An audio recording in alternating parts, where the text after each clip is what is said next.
And we are live with a yo-ho-ho. It's Tale of the Toaster, and Soji Okita got his own game. Yes, this was starting to eclipse the popularity of the Strikers World Cup matches themselves, and it's kind of fun. So we're doing a dedicated Hakuoki 3D stream tonight. Hope everyone enjoys as we chase after Soji Okita even more in the interest of getting funny dialogue and voice acted lines from the villain who's got the same voice as Ozrock. Let's dive into the game. Hello everybody in chat. If you say something, you get a shout out, and in general just say hello and I will tweet out a lovely little picture of everyone in Twitch chat. Not Twitch chat, YouTube chat. I've never used Twitch as a streamer in my life, but give us a nod in chat and say hello, and I'll bung that on Twitter, and anyone who can give it a lovely like and a retweet will help get some more people into the stream. And that'll be good. We'll all have a bit of fun. I'm going to try and get a picture with I was going to try and get a picture of Soji Okita to use in the promotional tweet. But nevertheless, hello to Janus Greenway, Muwu Ataf, Logan 7 Titan, I Psychopath, Trouble, Leafar Blade, Lord Rinsler the Collector, Ted Brower, Gizmo Chismo, that's a new name. Have we missed anybody there so far? There was a few chatters from before we actually went live, but anyway, hello chatters. Let me get my own stream muted. I'm going to put out a nice little... I'm going to leave this on auto advance while I do some tweeting to help promote the stream, and then we'll get to some Okita lines. Ray already saying in chat that they have a guide to help us get more Soji Okita street screens and the guy with the Ozrock voice. But to be honest, I'm not sure if that's necessary. Oh, hello, Prince. Good to see one of the true goats of Inazuma modding here in chat today. Yeah, I don't feel like we necessarily need to cheat. Like, I know at least somebody in this chat has now beaten the game at this point after buying it on their own terms. But I feel like it's more fun if the chat, whenever we get to an optional decision, we just kind of go with whatever the chat believes in the most through mainly guesswork and hope that it happens to lead to Soji Okita. But at the end of the day, you know, I can't stop you guys from looking it up. Either way, whenever we get some kind of in-game decision to make, I'll be passing that right off entirely to the Twitch chat. Our goal, obviously, is to get a maximum amount of scenes out of Soji Okita and the Ozrock guy. And also this guy on the left right now, Isami Kondo, is an Inazuma 11 character as well, but he is not a dating option. He is just there as a character, regardless of the scenario. So, up to you what you guys choose in the chat. But I think an element of randomness is always fun. So I'm just going to leave that running. I'm going to bung out the tweet in 3, 2, 1. Boosh. Anyone who has a twitter.com account, if you could head to my twitter.com and give that a like and a retweet, that might help get some more people into the chat, and we will all enjoy a little bit of Hakuoki. So let me... Oh god, that's a long line. Let me catch up on what chat was saying whilst that was going on.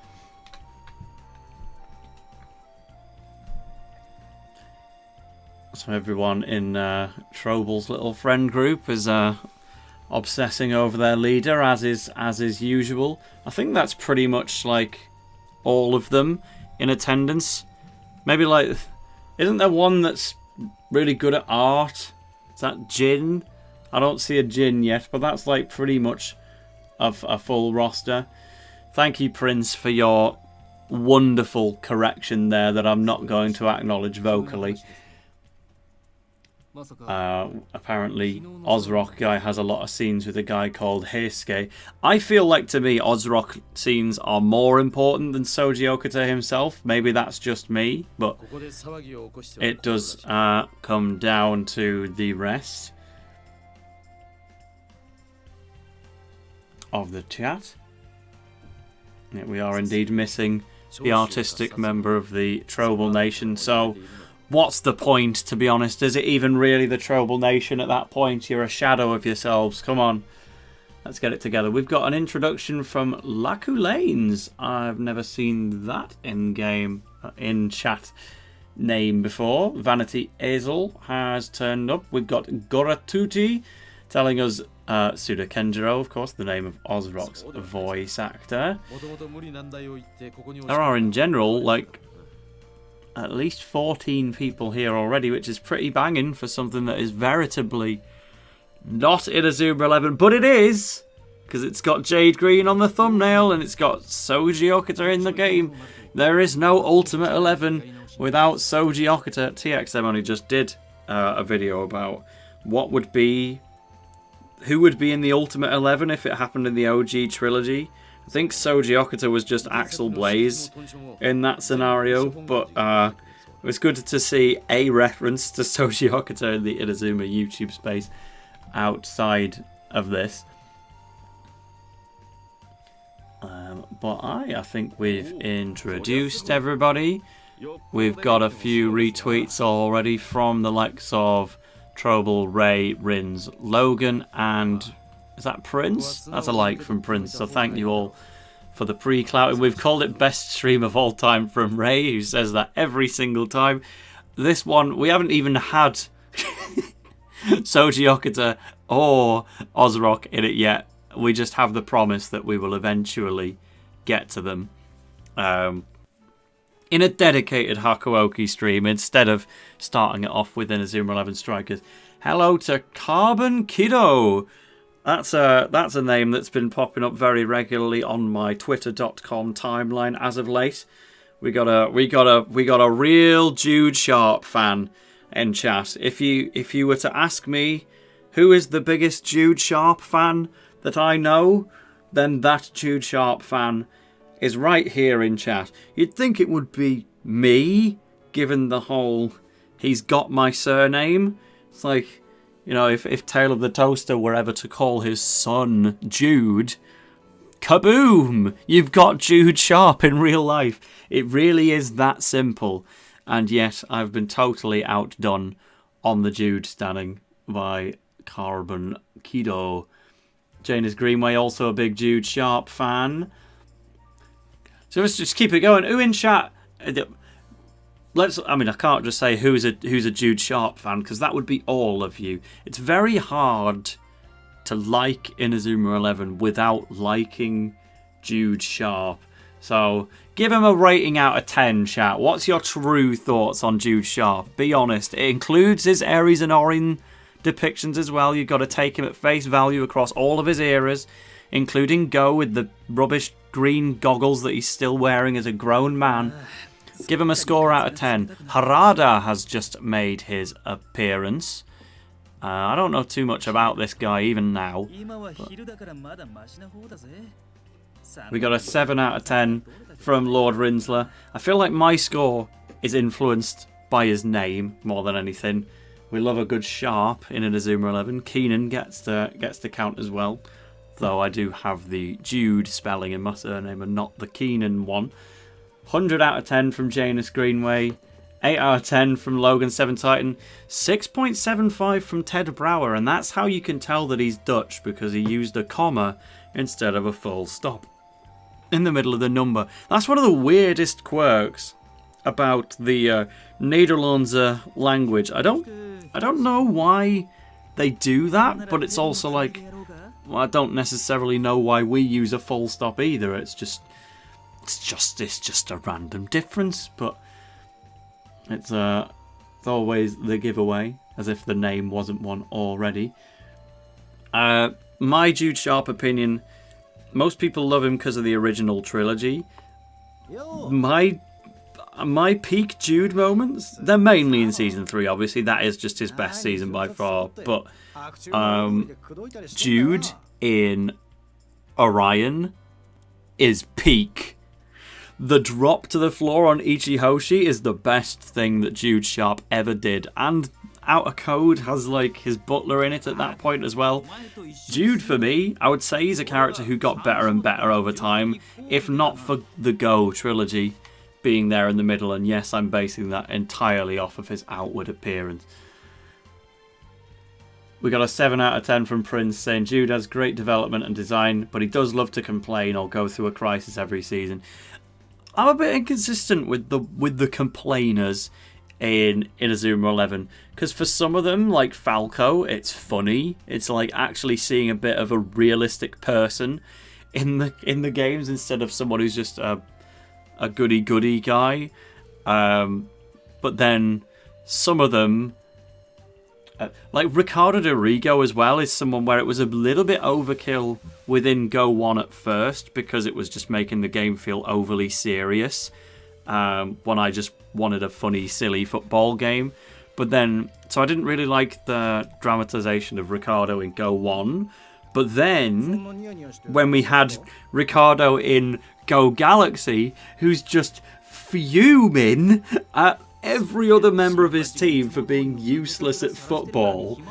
It's just so funny. The guy hates Terry with all of his might. And it's like, you know what? If I was a pro footballer and I was put on that team, I'd be pissed off too. Ricardo reacts so fairly and he's so rude while doing it. That's peak complaining in Inazuma. And I feel like Jude is somewhere in the middle. He's usually pretty justified in his whinging. Logan says Ricardo's annoying as hell in the early chapters of Go 1 and Galaxy. See, I can't agree with the second half. I think it's hilarious in Galaxy. He was so funny to voice act in the Go Galaxy LP, actually, because it's like, I've always got to put the Italian voice on because that's just canon. That's what he does. But he had to be kind of graceful, happy pianist with style in the first two games. I had to voice act him in a way that had some flair and showed his financial standing in the world. He loves football and his friends, but he cannot be seen as too ruthless or anything like that. But then in Go Galaxy, when he's so furious, that's the chance to lean into the proper stereotypical angry Italian voice, which I'd never really gotten to do. This Terry guy, I cannot believe we have to deal with this man. Why is our goalkeeper a useless blank of basketball? It's harder to do on the fly when you're not in the middle of it. Hey, we got two more names in here. Well, three actually. We've got Bastian Martin. We've got the Small Toaster swinging by, and we got Zephyrus as well. We are on the rise here for Hakuoki. But what we haven't had so far is really any acknowledgement of the plot that's happening in the game so far. And the reason for that is that Soji Okita is not there, and the guy voiced by Ozrock is not there. Oh, right, Heisuke, in one of these scenes, by the way, has Jude's voice actor, as pointed out by Hoppip Enjoyer. So, for all of you who did rate Jude at least a 7.5 out of 10, do keep an ear out for Heisuke in this game, because you will hear the voice of one of your great friends. Small Toaster says he stopped playing Yu-Gi-Oh! For this. You won't regret it, I promise. Who needs Yu-Gi-Oh! When you've got Hakuoki? But yeah, no, the game is in fact happening. So we're here in Chapter 3, and I think we got pretty far in to Chapter 3 last time I did a stream, but not quite finished it. Like, we were planning to finish a lot earlier last time I played, but then I just hit, like, the Soji Okita has tuberculosis, and then immediately followed up by Ozrock's voice actor appearing. We basically had to extend the stream by another half an hour, and we also half jokingly say it was extended by donations in chat, and that's why I can mention Ray is keeping trends alive and has once again put in a signature £2 donation in chat, followed by Lord Rinsler sticking £2 in there as well. So we have raised a grand total of £4 for playing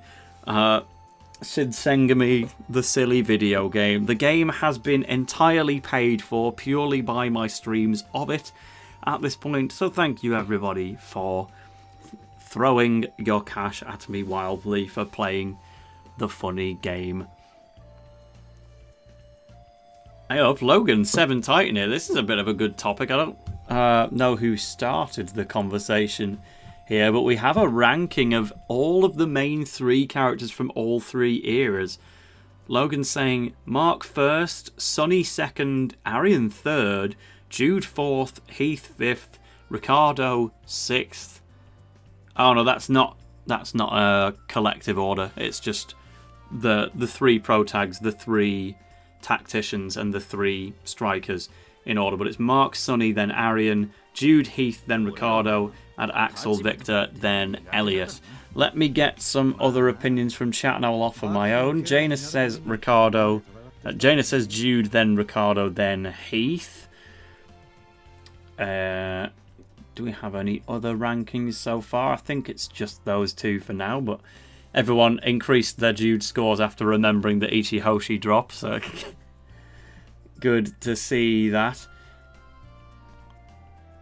I will drop in my 3s when I've had a few more, but let me know, actually, because that's quite an interesting topic in chat. What is your ranking of, like, the 3s from the big things, and is anyone willing to do a top 9 with all of them combined? Because, like, how do the pro tags stack up compared to the strikers, etc.? We've got some more money rolling in. Hopip Enjoyer has bonged in £2, saying, yo, you should read Trouble the Animation Wiki. Mate, I know that I'm on there.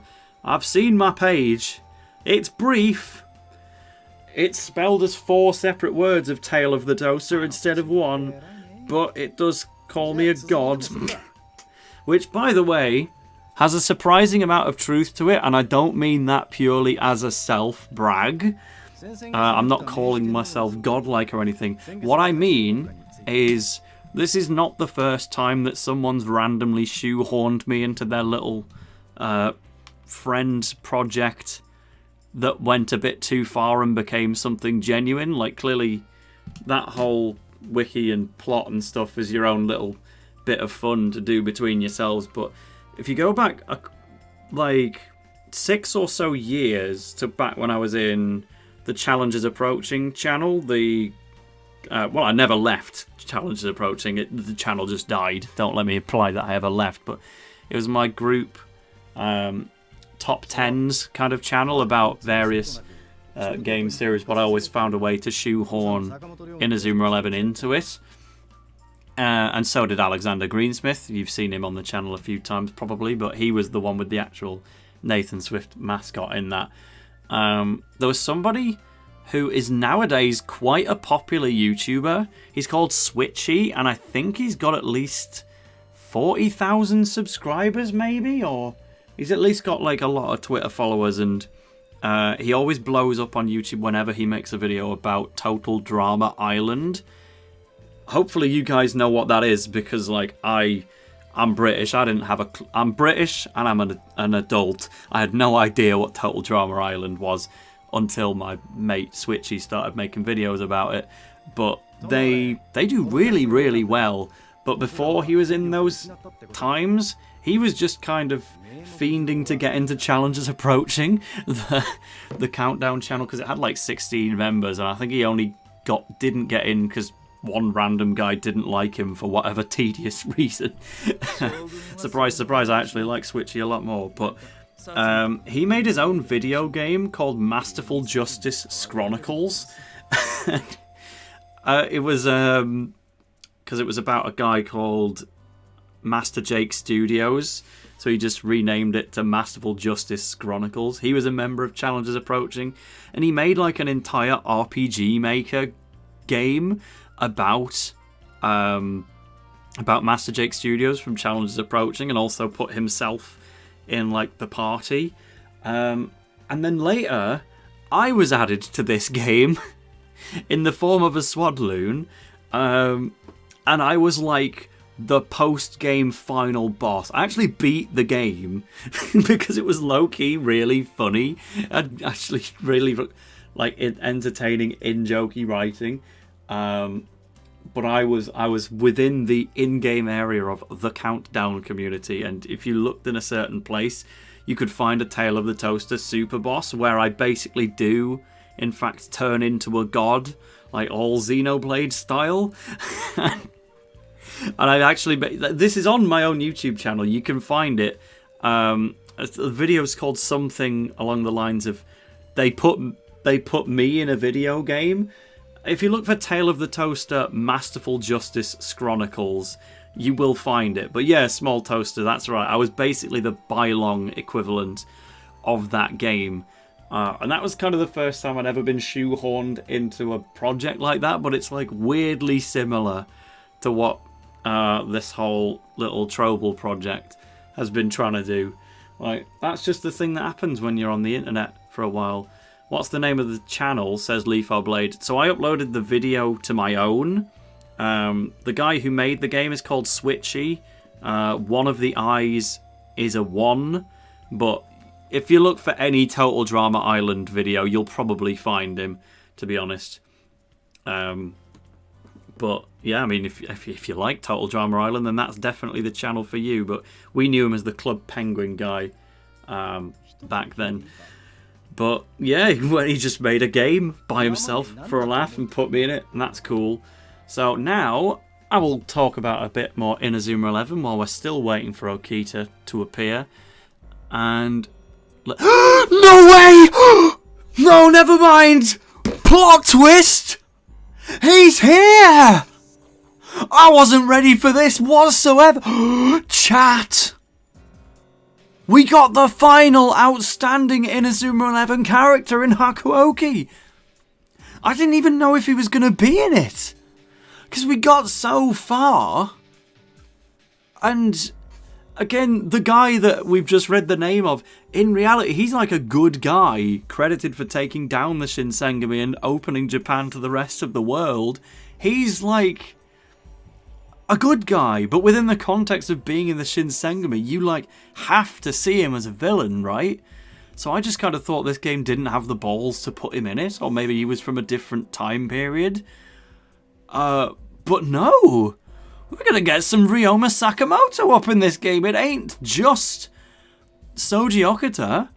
We're getting Roman Nishiki's Miximax here as well, but he's gonna be a baddie. Ray saying he's romanceable in another game. You know what? I don't think I needed to know that one. Let's just introduce him as a character first. How has that happened where we haven't had Soji Okita in this stream at all yet, or the Okita guy, but we're gonna get mention of Ryoma Sakamoto first? He's been what? He's been what? Is this an alternate timeline where he's just dead and that's how the Shinsengumi's allowed to carry on? Surely they're mistaken, right? Don't tell me they killed Sakamoto before we even met him. We need him! I'm choosing to believe. They say he's been assassinated, but I don't believe them. He might even have the S gene or whatever we're meant to call it. He might just revive himself if he's been drinking some of that special substance. And finally, Soji Okita appears.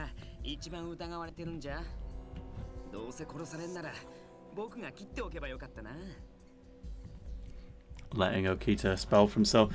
People in chat saying apparently Sakamoto was assassinated in real life as well. And yeah, to be fair, that makes sense. Like, the only Inazuma historical figure where I actually looked up the rest of their history beyond the point of Inazuma was Joan of Arc.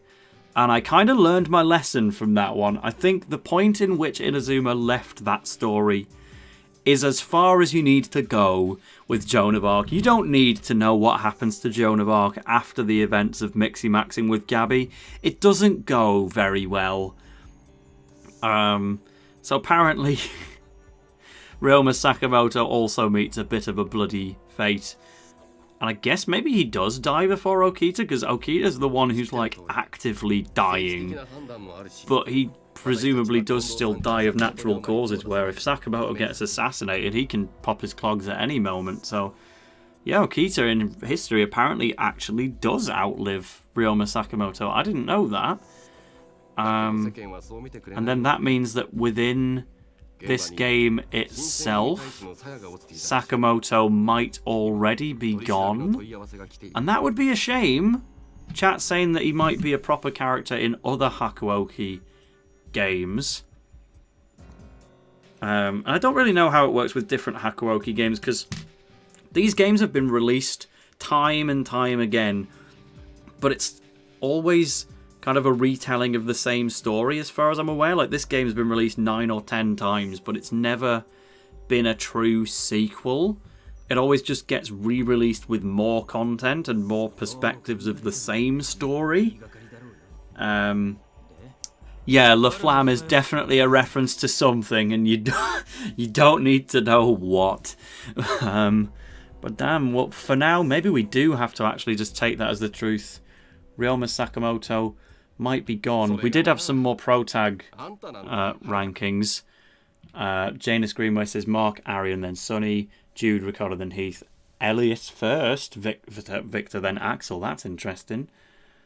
Or Logan's overall one was Axel, then Mark, then Jude, then Victor, then Heath, then Sonny, then Ricardo, then Elliot, then Arian. Sorry, I just don't like Arian. That's fair. Like, I've grown to like Arian more in recent years when you kind of see him through a different perspective.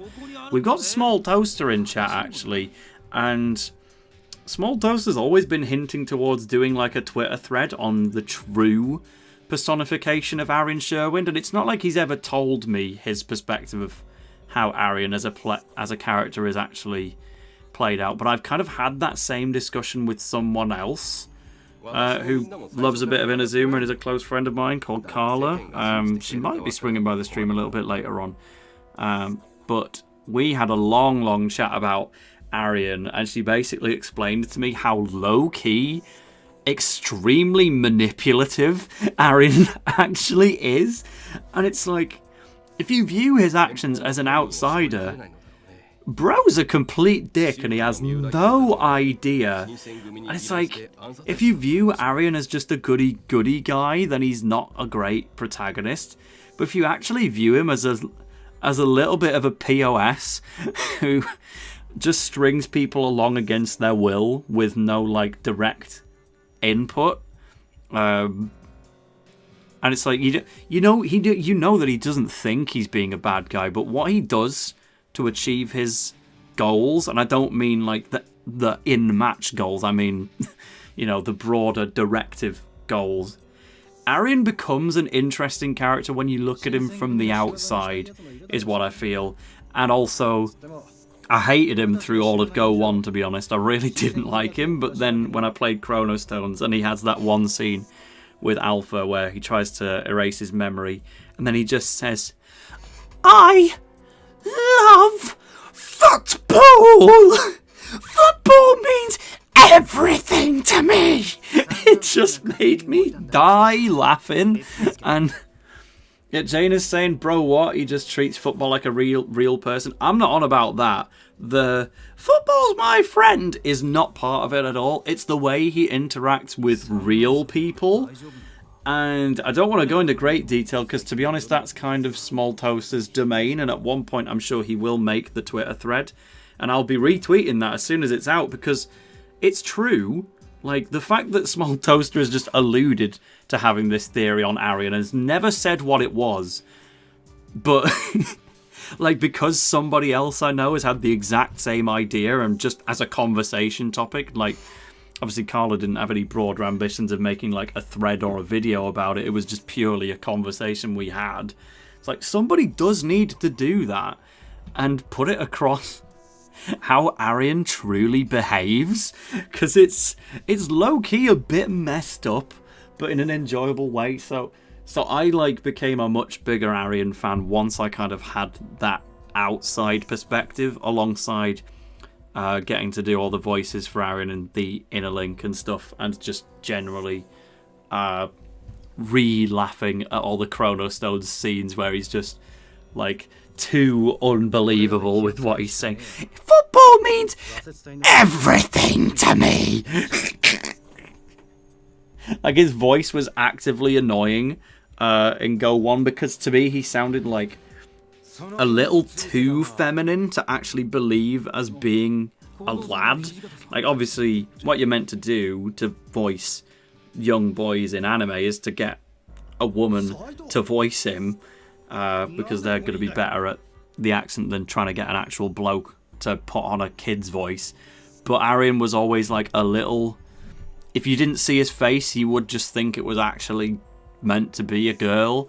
And everything he was saying whenever he had a voiced line was just rather annoying. So I didn't like him, but then Chrono Stones just fixed him up so fast. And then in Galaxy, he's actually kind of just a good character, because he just entirely isn't focused on himself anymore. He's just focusing purely on carrying these deadweight team members, and has to kind of remember to focus on himself as well. So Arian didn't like make my top 100 characters or anything, but he can be viewed very differently. Unlike Sunny, who is exactly what he says on the tin. I still kind of like Sunny as well, because he's the least over the top of the protagonist. He's the closest to just being a normal guy, which is what Inazuma kind of needed. Because again, when I went to go play Go 1 for the first time, I was like, yeah, Mark Evans was a good protagonist for what he was. He's kind of the stereotypical hero that the game needed. But then I really wanted Go 1, knowing that it had a different protagonist, to have a different style of protagonist as well. I didn't want it to just be a happy-go-lucky, football-loving dude who motivates everyone until they win. And then I saw Arian Sherwind, and it was just exactly... Oh, by the way, this is Harada with Kiddo's voice, but it sounds pretty different, to be honest.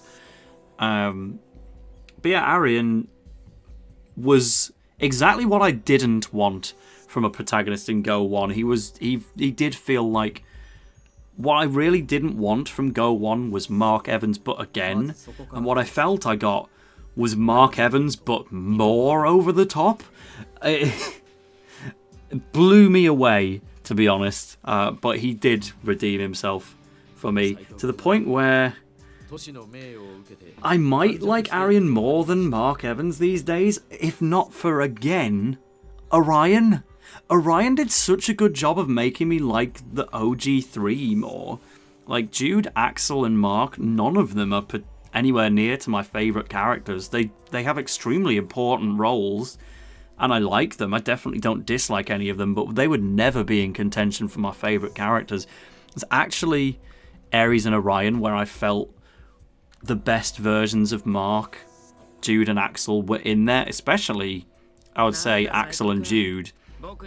Mark's more similar, but Orion, where he's not the main character, but he is still the same character, I feel is like a much more interesting take on Mark, where he's not guaranteed to be in every match, because you've got 4 goalkeepers, and he's like not even the secondary protagonist of Orion, really, but he's also the captain and still the same guy who was the main character of previous seasons. So that is kind of what still keeps Mark ahead, and I like adult Mark as well in Go. His voice is so masculine now, complete opposite of how he used to be. It's very funny. Logan asking, what do I think of Unmei? Not much at the moment, to be honest. He's definitely the most unusual character design, and he's clearly going to be the biggest diversion from Mark, Axel, and Sunny. But that doesn't mean to say we won't have an on-the-pitch captain who is like the new Mark anyway. So we can't really say much for Unmei yet. true, Ted Brower. God Hand of Friendship was not the one. But, yeah, so I would say, if you got me to rank the guys, I'd say of the captains, so that's Mark, Arian, and Sunny, that's the hardest one for me, because I think ultimately it is Mark the best, Sunny the worst, but I like Sunny more than most people, and I also like Mark less than most people. Like, for me, it's a close run thing, and Mark still wins in the end with Arian in the middle. But I would say my opinion on Mark is lower than the average. My opinion of Sunny is a lot higher than average, and then my opinion on Arian is the average, or rather, it was below it, and then all of the extra stuff kind of bumped it back up again. As for the tacticians, I definitely like Ricardo the most, no question about that. Does Heath beat Jude? I would say that if Jude was not in Ares and Orion and you were just purely basing it off the first two trilogies, I think I probably would prefer Heath a little bit. Because I really, really like Jude's arc in Season 3, but I enjoy it more for Caleb Stonewall, Paolo Bianchi, and Ray Dark.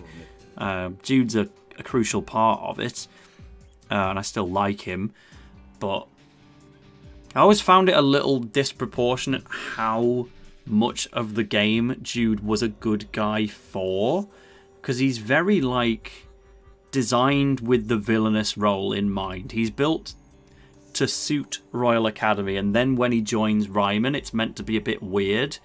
And for the remainder of Inazuma 1, it works, because he is out of place, and he's meant to be. But then you go through all of Inazuma 2, where he's just universally a good guy, and it was like, at that point I felt we were mainly losing sight of my original vision of Jude.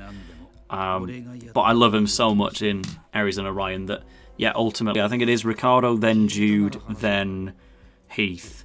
And then the strikers tend to be the ones that I care about the least. Victor has the same problem as Jude, but way, way worse. He's designed to look like a bad guy. Jude is still an antagonist type thing, or at least a rival for most of the first game. Victor's not even a bad guy for half of Go 1. He's a protagonist for almost the entire thing, but he's designed with villainy in mind, and that's a little odd to me. I'm not the biggest Victor fan of the world, despite the fact there's like a poster of him on my wall right now and 2 different Victor figures. Lol. There's Elliot Ember. He just doesn't have that much going on in general, I guess. He's entertaining to watch in matches, but he's I'd say out of all 9 characters so far, aside from maybe Sunny, he's got like the least unique stuff going for him. Victor is really cool in Galaxy, though. I'll definitely give him that. If I kind of look past the design, I think Victor probably does enough to win, but Axel again still benefits from Ares and Orion. So I think it is Axel, then Victor, then Elliot. But I always want to give the Ares and Orion characters a bit more love wherever I can, despite having them bottom 3 in all of those conversations there. I think Heath and Sunny I would rank... I think Heath and Sunny can beat out some of the other strikers in my overall top 9. Right, what have we missed? Because Ryoma Sakamoto is apparently not a thing. Logan's saying I should do a top 100 list and watch Tale tear my opinions apart. Do it. I'd love to see more people doing the top 100s. That was a fun little trend while it was around, and I'm always down to hear other people's views on that one. But yeah, Hakuoki, what we know. We can have a quick look at the history. Let's. If I have to turn auto. What am I doing? History, let me in. Well, I'm mashing the button and it's not letting me in. Pause. History. I guess it doesn't work while they're voice acting. Oh, well, whatever, we're in now. Different Hijikata. So they're just basically trying to work out who killed Ryoma Sakamoto. And in chat, if you know the answer to that, please don't tell me. Because I would like to be authentically surprised if we do discover that over the course of the game. Or even if I just have to look it up afterwards and find out who in reality it was. Hopefully it was Ozrock. But yeah, so let's... now that I know people have beaten this game, we'll have to kind of be on board saying, you know, don't give stuff away. But yeah, that's definitely a plot point. Small Toaster was asking, do you realise that Arian and Bylong are extremely similar character-wise in many ways? That one I don't get, so please feel free to explain that one. But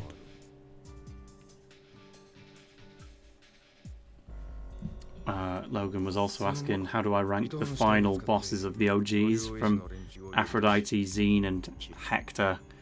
That's very hard, because if you're judging Zine only as Zine without factoring in Xavier from the plot to follow, then Zine comes last. But if you include Xavier Foster as a protagonist, he's like first. And I think I probably like Hector a little more than Aphrodite, but again, it's not fair because Aphrodite gets to benefit from being in Orion where he's really cool again, whereas Hector just doesn't. Okita has offered to go and kill someone on Hijikata's behalf. Who are you after?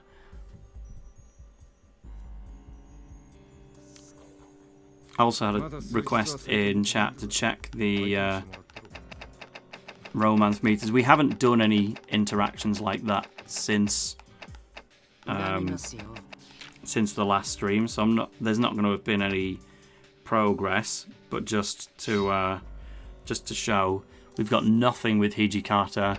We've got a little bit with Saito. We've got nothing with Harada. We've got a little bit with Todo accidentally. And Okita is the highest, and we're going to intend to keep it that way. But while still trying to get us as many scenes with Ozrock's voice actor as possible.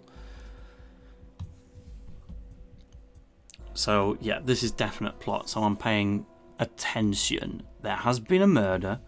It's on Ryoma Sakamoto. The Ultimate 11 can now never be completed. This means that chronologically, Soji Okita has in fact already met Victor Blade and gone through the whole Zanuck arc and stuff. Because that's kind of something I hadn't even really considered. I just always assumed that because Japan hadn't been liberated yet, the events of this game were taking place like way before the year where the Ryman 11 just kind of appear in their timeline. But no, this definitely confirms it's actually afterwards. And Inazuma was just being a bit liberal in saying this is the moment where history was solved right here, right now, because clearly Sakamoto has to die first and then the Shinsengumi has to stick around a bit longer first. But sounds like somebody wanted Heisuke's head as well.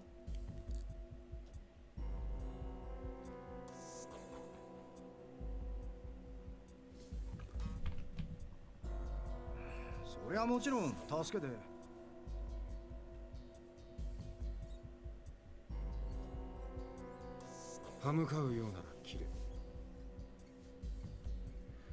also got a hell of a lot of chat to catch up on because I just went on a proper ramble with my opinions there and wasn't even getting to read everyone else's at the same time. Logan saying he didn't like Gabby at all the first time he played the Go games. That's interesting. I've never heard that before. Because, like, everyone likes him. He's just got no real dislikable qualities about him. And you're also kind of implying that you do like him now. So I'd love to hear more about that. Because how does that happen?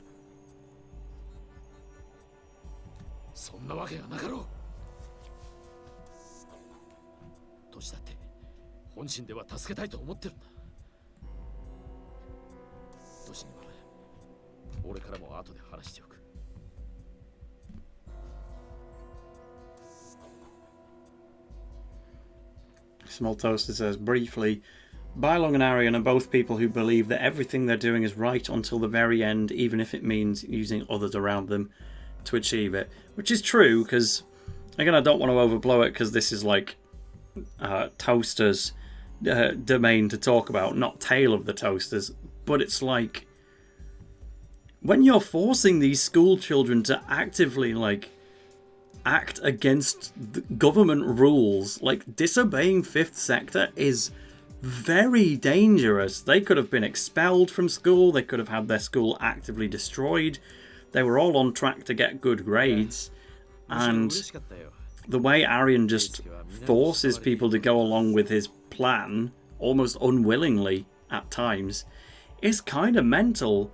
And yeah, similarly, Bylong is just following Fifth Sector because he thinks that's right, and in the end he's told it's not and he succumbs to it. But what if the end of Go 1 was actually, Arian, you've just ruined all of our lives. We've all been expelled from school. We had a future ahead of us and you've just ruined it for us. It just so happens that Arian was right and he ended up saving the world twice.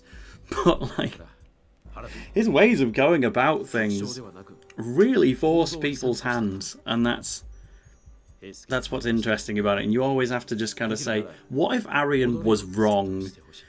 What if his end goal was actually incorrect? Or if even the slightest thing went wrong?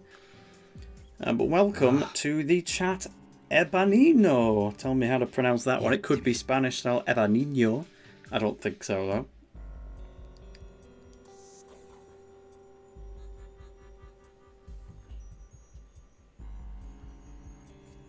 But yes, Hakuoki.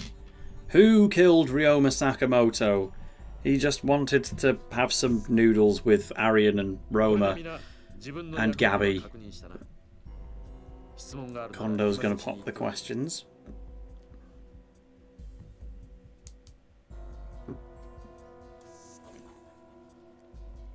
Yukimura is my protagonist, by the way, if you haven't seen any of these streams yet. She's a lass, because she has to be, because this is one of those games. We have a romance meter that we can check in on, and we are aiming for Okita, but you know what? It hits really different now, knowing that Sakamoto isn't around, because it's like the typical I can fix him. You know, we thought we were going to be able to convince him that opening up Japan to the rest of the world could be a good thing, and Ryoma Sakamoto might be able to help us out with that. But now Sakamoto is in fact dead, and Okita is still going and has only just learned that he's got tuberculosis. We will still fix him, but it's a shame that he can't have Sakamoto along with it. But finally, we have a choice.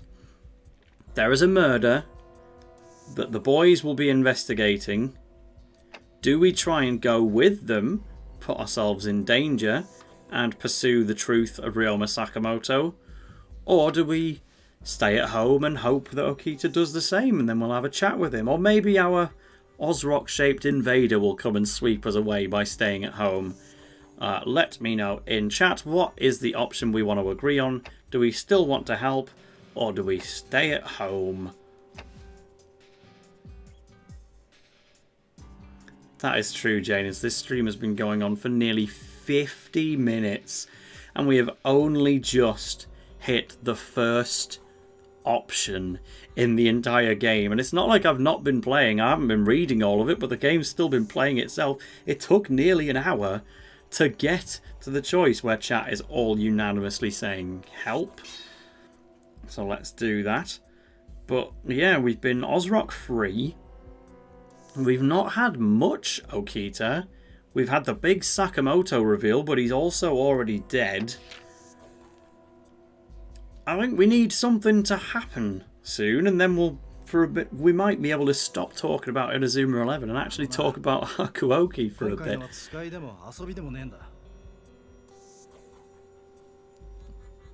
So are we going on some kind of actual raid here? Ah, we're gonna kill someone who used to be on our side. And it's gonna be Heisuke. Is that the guy with Jude's voice actor? But we think he might be a traitor, I guess. Or maybe he's just got the S gene going on already or something, but if he's gotta go, he's gotta go, I guess. So alright. Doesn't sound too, what's the word here, ethical. But we will be doing that, I guess, because that's what Twitch chat, YouTube chat decided. And for what it's worth, I would have stayed at home, because I'm putting myself in the perspective of this character. I don't want to go on a late night murder raid and put myself in danger and try and stab someone in the back when these guys can clearly handle it by themselves anyway. They don't need me to carry out their heinous deeds.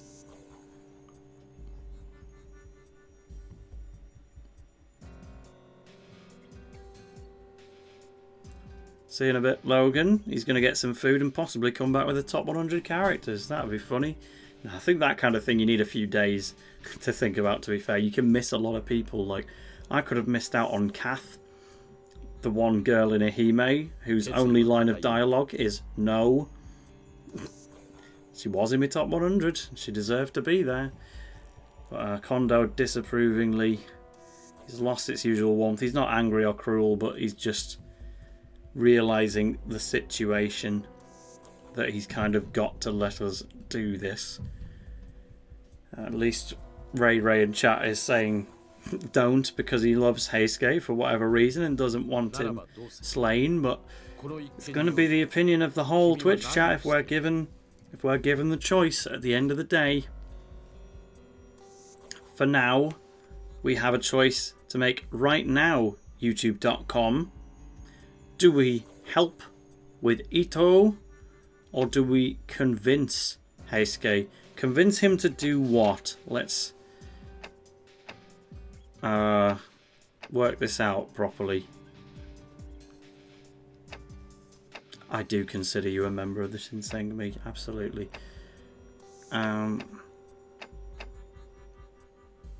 Yeah, convince Heisuke to do what? Or to not do what? I don't know, but chat will decide. Small Toaster opens with help with Ito. The green text means that this is a second-hand copy of the game, and the green ones are whatever the previous owner of the game had previously selected, whereas the not green ones are like unexplored routes. But to me, they're all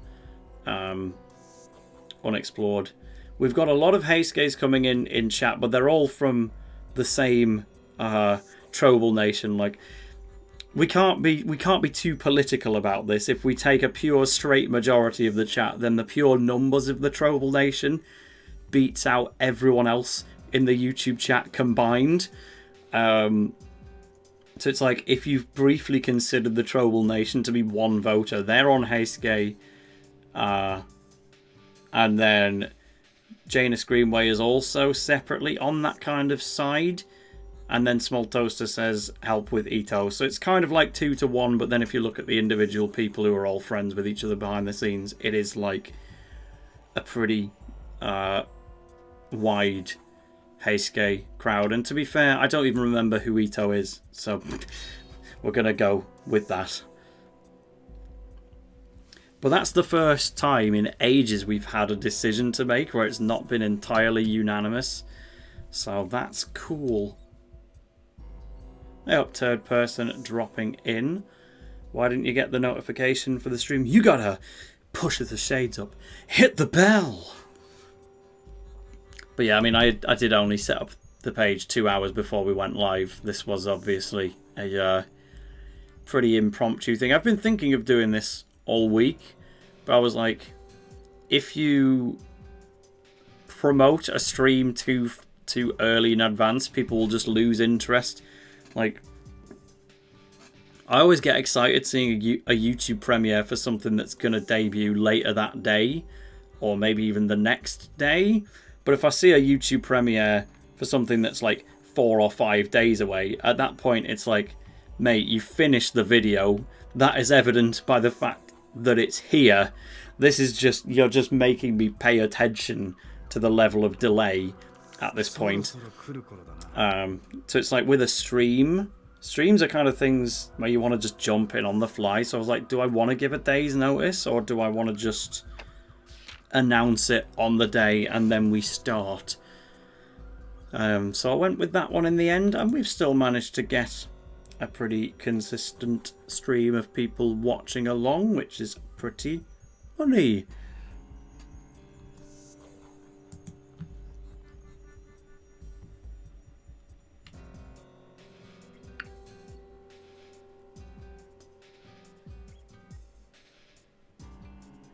Just having a catch up on the Twitter notifications after everybody helped to promote this, but there's also a hell of a lot of engagement on that one image of someone replying to my 7-year-old comment on reddit.com about dub names in Inazuma, and that just kind of blew up a little bit because you don't need to understand Inazuma to laugh at the general idea of somebody mocking me for a 7-year-old comment where I stated an opinion, where they basically called me an idiot, called me a simp for English names, said I need to touch grass, knowing full well that I will absolutely touch considerably more grass than whoever this random Redditor is kicking off at me for liking dub names. What else did they say? They chucked in another naughty word, I forgot what that is. But the guard is approaching.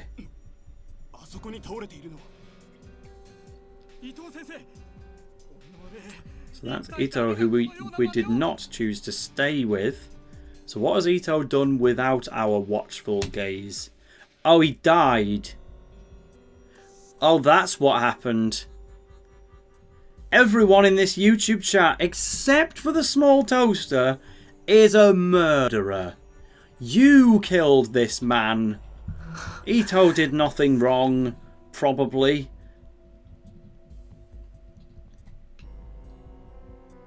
Or is Heisuke and Ito the same person? No, that's Heisuke, right? He was on our bloody romance meter as like the second highest up the ladder. They were really going to kill him. He's like the Todd Ironside of the game. What kind of threat is he meant to be? He's just a little guy. They were going to kill him? But why? Obviously, I am morally immune in this one as well. I just hit the button that Twitch chat insisted on.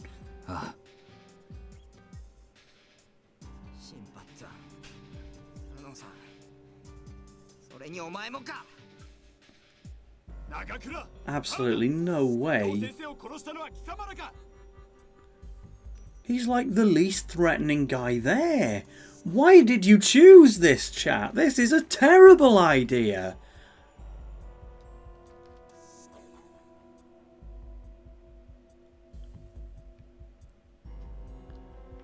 Who's getting shot? I'm presuming Heisuke is obviously still going to get away unharmed. Because like he's on the romance meter. From a gaming perspective, we can't just lose him accidentally like this. But he'll remember what just happened. His romance gauge should be going back down to 0, probably down to about -50 at this point.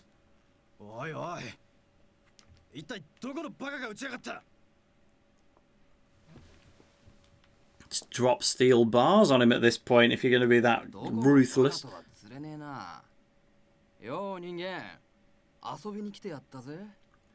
Whomst? Kyo Shiranui?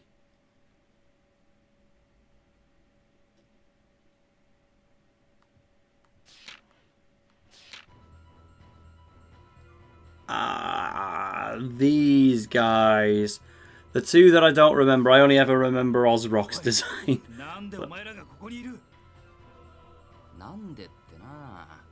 But where is he? We can't just have his two lackeys. If they're here, we need him. Seemed to be in a scene with Harada here. He was on 0 in the romance gauge, so seems like we're definitely going down an unnecessary path here. Let's see what happens.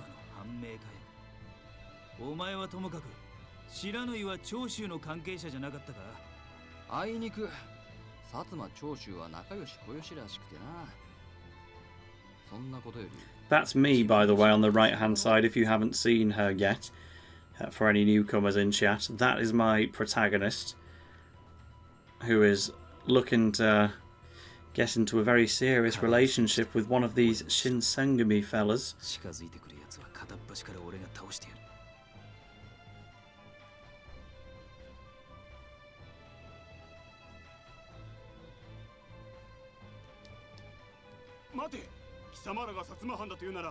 Do we know the Satsuma domain? Was that mentioned in Sakamoto's chapter? I don't think so.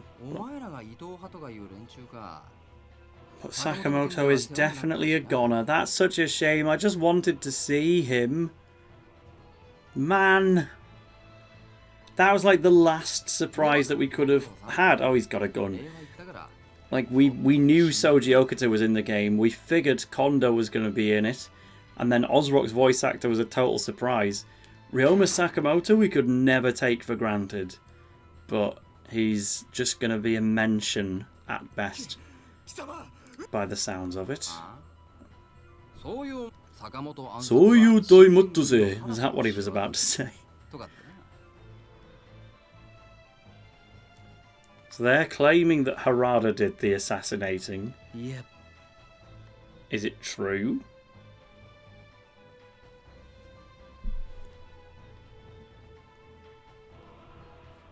And Heisuke, the Todai inside of Hakuoki, kind of knew about it.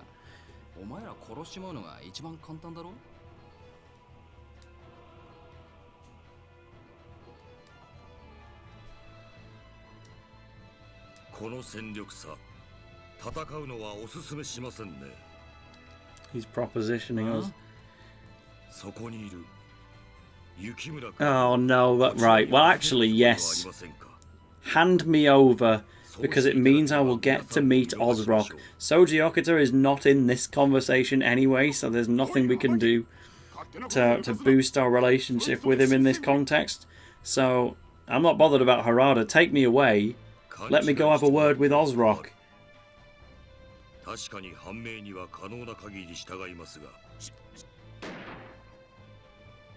Stop shooting me! Did he just shoot the same corpse? Like...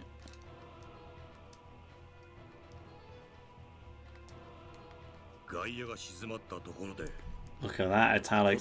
Rude interruptions.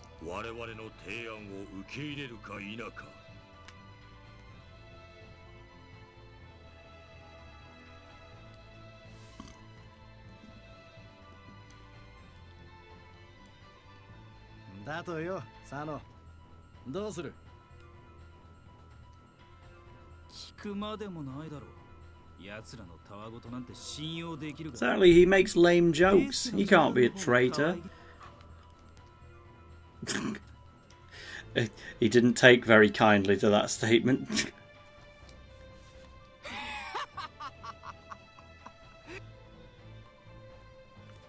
Alright, well... I was worried about Heisuke, or I tried to negotiate with the demons. So in exchange for some MP4s of Ozrock's voice, I will give you my presence for a day or something. Well, either way, we have a choice. I'm starting to get the sense of the trend that whoever owned this second-hand copy probably was following a guide, and all of the green ones just so happen to be the slightly better routes. But yeah, sure enough, the Tribal Nation, who've already played the game in their own time, are immediately bandwagoning on worried about Heisuke. And that's why third person has come in as a contrarian to say negotiate. And to be honest, I think that might be correct. Small Toaster, what do you reckon? We can't ask Logan because he's making his tea. Were we indeed worried about Heisuke, and do we try to save the life of Todd Ironside, the silly guy with the lame jokes in the yellow jacket? Or do we talk more with these baddies in the hope that Ozrock might make an appearance? Janus Greenway is as ever following the majority, but the majority, the thing is, all know each other. They're all in a Discord call right now, and they are bandwagoning on each other's answers. So don't just take the pure numbers. But even Small Toaster wants worried. Prince was saying negotiate. Hoppip has now spoiled it. Well, I was going to go it anyway because the majority was still pretty clear. But, yeah, if I can once again tell chat, I don't want to know for sure when Ozrock is going to appear or when Okita is going to appear. You have to kind of let me find out. I'm still following the YouTube chat's opinions on the votes, but don't, like, give me spoiler reasons as to why I should follow them. Just fight and convince purely with the knowledge that is solely available at the time. If you're kind of telling me what's going to happen as a result of an option, then that is defeating the purpose of the option select. It's got to have some element of, you know, doing what we believe is right rather than what we know is right. But we've done it anyway, and we'll get our dialogue out of the man soon enough.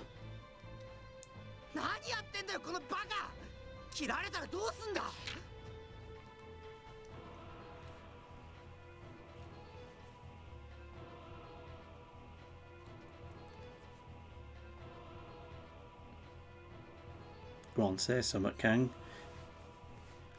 The purple undertones. It's quite drippy, to be honest. He's the hardest one to imagine in the Shinsengumi robes.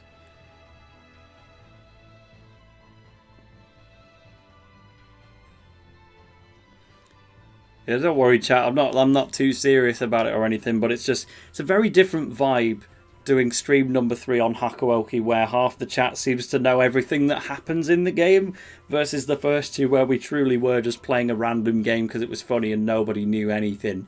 I never really expected it to get to the point where people would actually buy the game, play it, and then come back to the stream knowing what happens in the game. But here we are nevertheless. We do need Todd Ironside back in the Shinsengumi.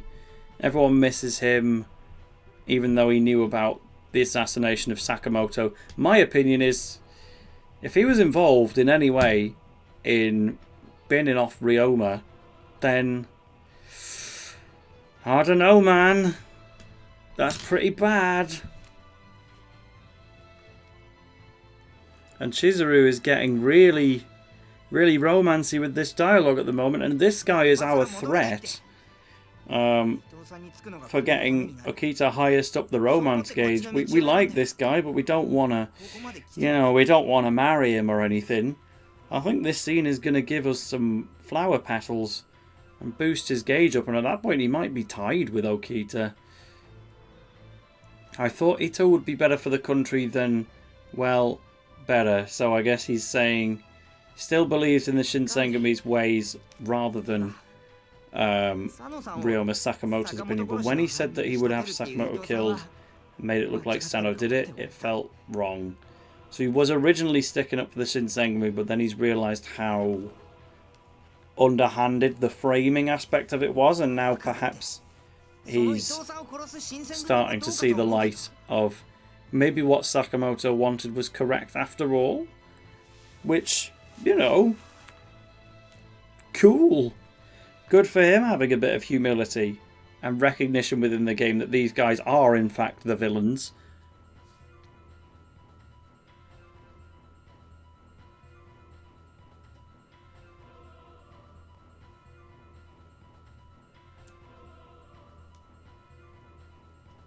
Sob? Sob emojis in chat? One sob for Heisuke?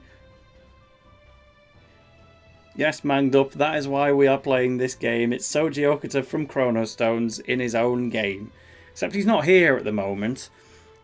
Just his other lackeys from the Shinsengumi, but we will get him back.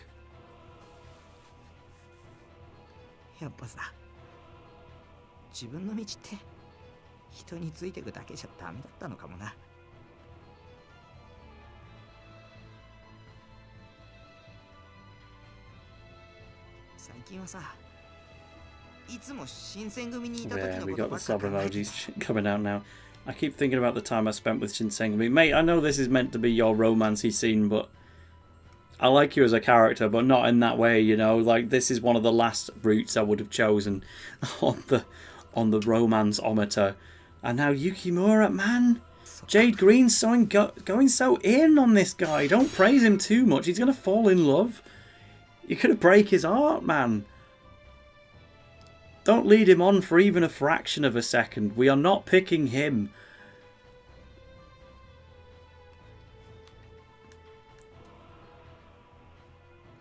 Come on, auto dialogue. You can do it. Oh, now look how he's looking at me. He fancies me, man. That was so avoidable. Grah.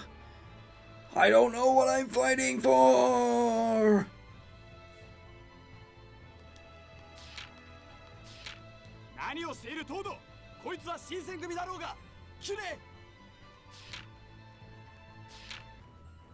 So, the guy he betrayed us with is trying to... Wait, no, but if he betrayed the Shinsengumi, does that mean he actually, like, joined up with Sakamoto's side? Meaning he had the right idea, and then we've swung him back to the dark side? Because then this is all just wrong, isn't it? We should have let him go.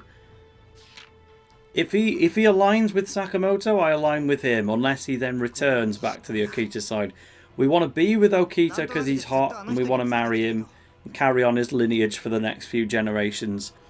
But narratively, overall, we are Sakamoto believers. We have the Black Tide ride on our side. And Ozrock is kind of independently villainous of both of them. And we just want to go and chat with him. That's my, like, path here in Hakuoki. It's literally kiss, marry, kill. We want to kiss Okita. We want to marry Ryoma Sakamoto. And we want to kill Ozrock. But spend a long time doing it.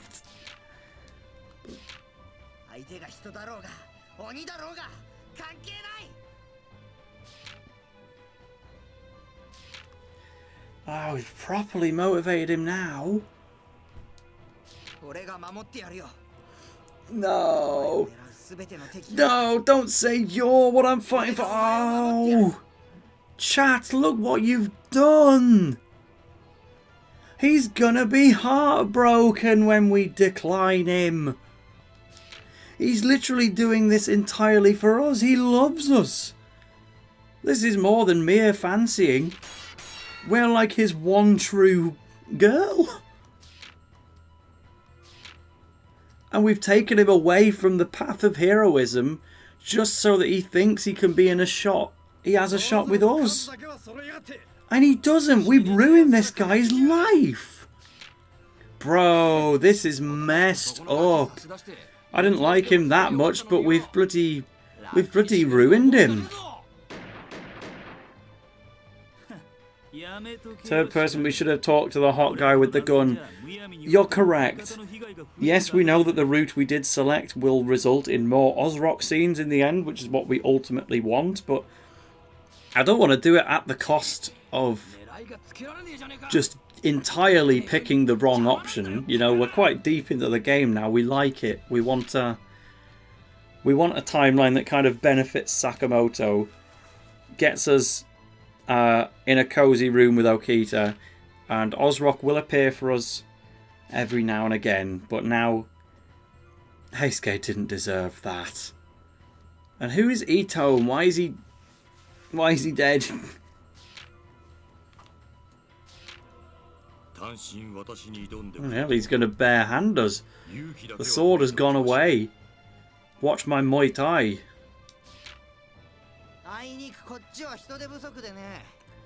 Yeah, no, Todd's going to have to save our life first. And the heart's going to be a little bit aflutter.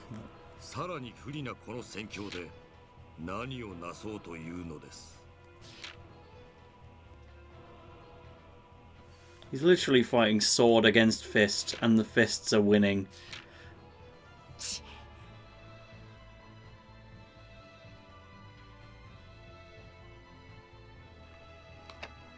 Janus, I don't think you quite understand. It's not about romancing everybody. Have you ever been in a relationship? Because if that's your approach in life, you won't stay in them. You're meant to pick one person. I've picked one person. It's Okita, with a little bit of friendly interacting with Ozrock. Todo's a very dear friend of mine, but I don't want him to love me. Never really been in this position before, having to fight off multiple fellas at once. Oh God. What's happened here? Oh. Some soldiers just jumped in front of us to save my life. Is he one of them?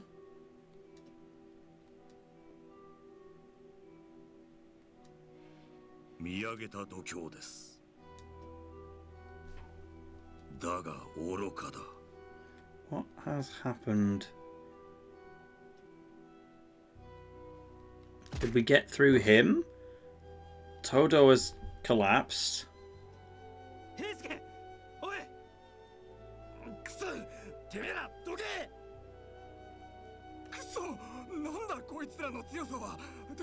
He's gonna need the S gene. He's gonna need to hyper evolve real fast.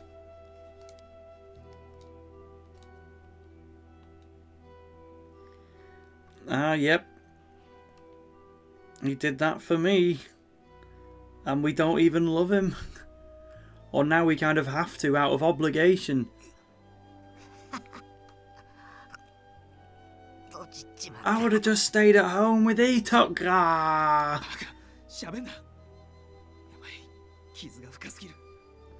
I guess he probably would have gotten stabbed anyway. Well, he wouldn't be protecting me.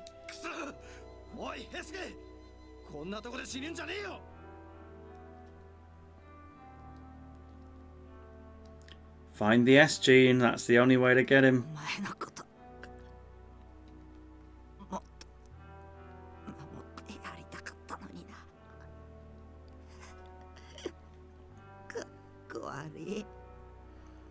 Oh, Todd. All of his simping in the inner blog, the inner link, the Inata blog, whatever it was called, has led to this. He read too many inner link posts from Nelly and felt the need to comment on every single one of them, to the point where he'd jump into a blade for absolutely no recognition whatsoever. We miss him when he's gone, but what he wanted was never on the cards. And it's all your fault, chat. You did this on purpose. I don't think even Ozrock is worth this. This is the dismal end. Can we give Sakamoto the S gene? Lord Rinsler says cause of death, simping. Yes, true. Todd, I resign. No, Ted. Mortally wounded. He had no choice but to drink the water of life, the S gene, to hyper-evolve him or die. And we can't have more hyper-evolved gremlins hanging around. Especially when, if we do revive him, we've got to deal with the whole drama of him being in love with me. And how do you turn someone down when they're immortal? Like, that's simping for the rest of your life, bro. In the circumstances that we are in, he has to die. That's my opinion. Irrespective of chat. I think if we have the choice between giving him the water and not, we've got to let him go.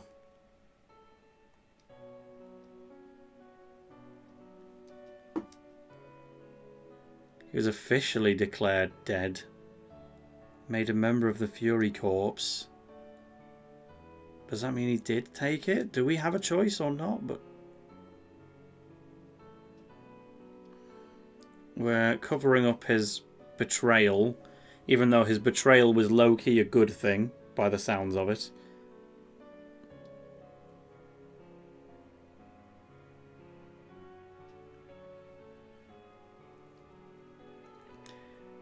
Ray, you've been a very good contributor financially, regularly putting £2 in, but if you keep spoiling... you know... I think that spoiler deserves £2, to be honest. I think it's very cool that you played the game after watching the stream. I think it's very interesting to know that somebody enjoyed my playthrough of Shinsengumi so much that they would go and buy it. But if you're going to feed back to me what actually happens in the game ahead of what I've played, that's not good. Don't do that. Not you. We're going to have to see someone else. Would he hyper-evolve now?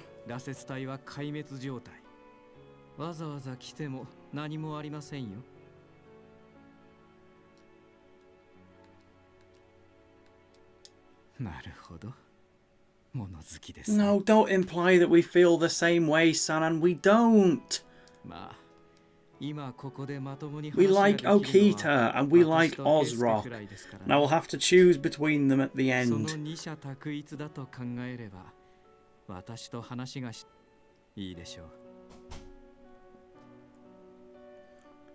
So it sounds like, anyway, he has in fact taken the water. But he shouldn't have. I wish we could have influenced that, because I'd let him go at that point. I guess that kind of diverges the story too much for them to keep up with. But yeah, he's fully healed, but he'll never be mortally wounded ever again. This guy can't die anymore. Sorry for Ray, he won't shut his gob. Here's £2 from Lord Rinsler. Thank you very much. We're on £8. We're very close to double digits in plot heaven, with the exception of the fact our top 2 characters have not been around. Oh dear, they're really going to make me say that. He's fully healed because he took the water without our blessing. He only near died in the first place protecting me because he loves me.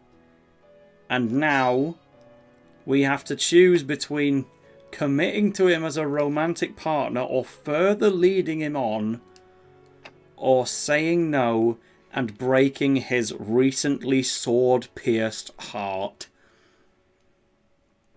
And I'm making that choice for you.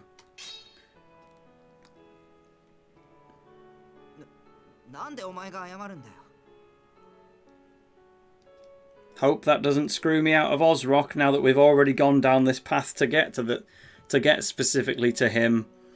But we have to redirect. We would not have gotten into that scene in the first place if we knew that this was going to be what it entailed. He's chosen to stay alive through cheating and now has to be a homunculus for the rest of his days. And we still have to find the heart to turn him down.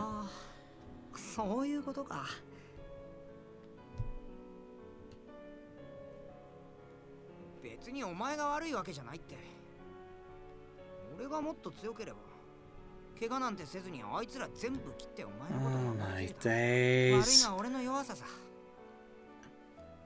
I didn't know this was something that came with the otome genre and, you know, dating simmy things. I thought you just kind of chat up the guy you like and then you get with them. I didn't know you have to turn people down in the process. What even is his, like, romance-ometer right now? Because it's clearly not going to be reflective of the truth. Oh no, we haven't even seen that art yet. He's got a corruption meter, which hasn't been on anyone else so far. So that's happened as a result of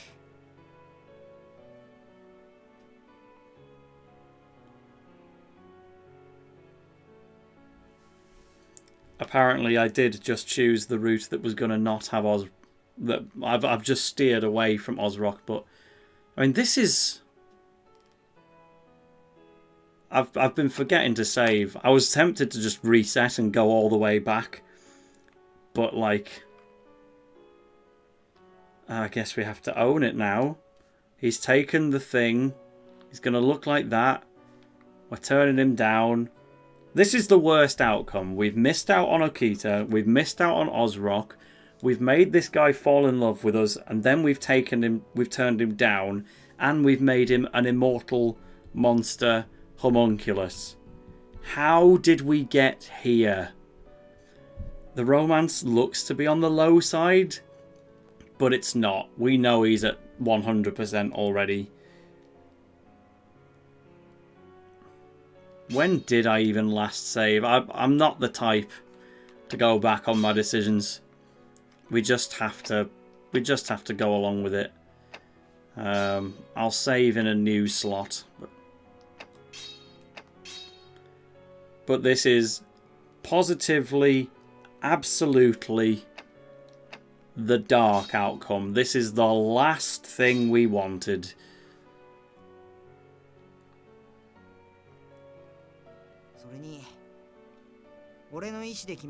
Yeah, it was the wrong one, King.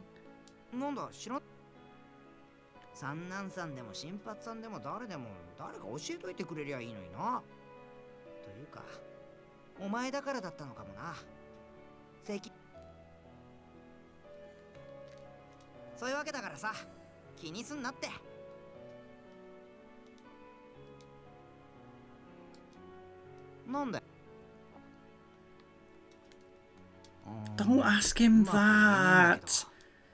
You're basically forcing him to confess there. We can't be an Arian Sherwind. We can't manipulate people like this.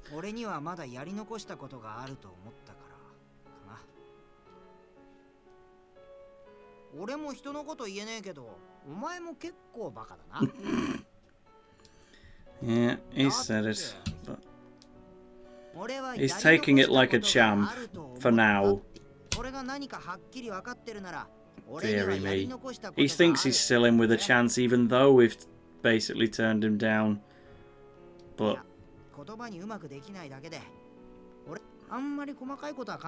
so we've even refused to lead him on longer. And he's still gonna be led on regardless. We just took Todd Ironside and ruined him. Todd Ironside was doing his usual simping on some random e-girl's blog, and he got a response. And now his life is changed forever, and he will triple down on getting what he wants. We've just ruined this character, and it's not even his fault.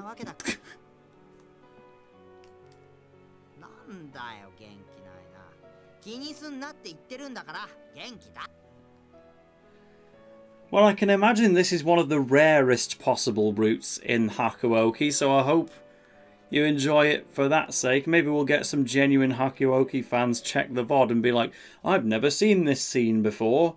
Because nobody leads on Todd to set up his romance plot and then bail out of it at the last minute. But we definitely did.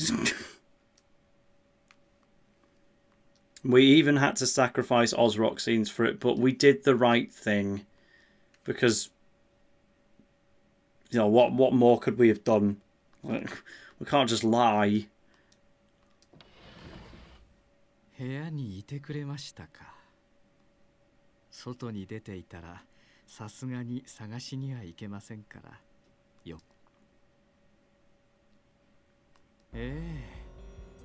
これはまさに典型。これほどの妙案が思い浮かんでは。どうです。あなたは鬼です。You know about that as well, then. そして鬼たちは戦闘力も生命力も。Yeah, see, what I thought was going to happen when Todd jumped in front of the blade, we heard a sword go in, and then she kind of said, but I didn't feel any pain. I thought that because she was a demon, she was like immune to pain, or at least to death, which she apparently is anyway. That's been said by Ozrock himself.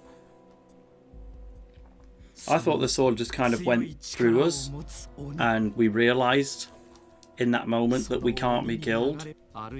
And basically Todd didn't have to jump in front of the blade, but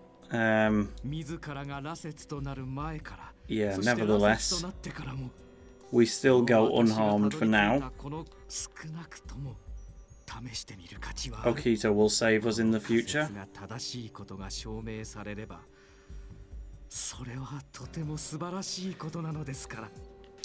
Simeon is like weirdly into this though. He thinks that we can save everyone by being... He wants to attack us to see how we respond to an attack and take a blood sample. This is like the worst guy to already be immortal. Like, we want him dead and to stay that way.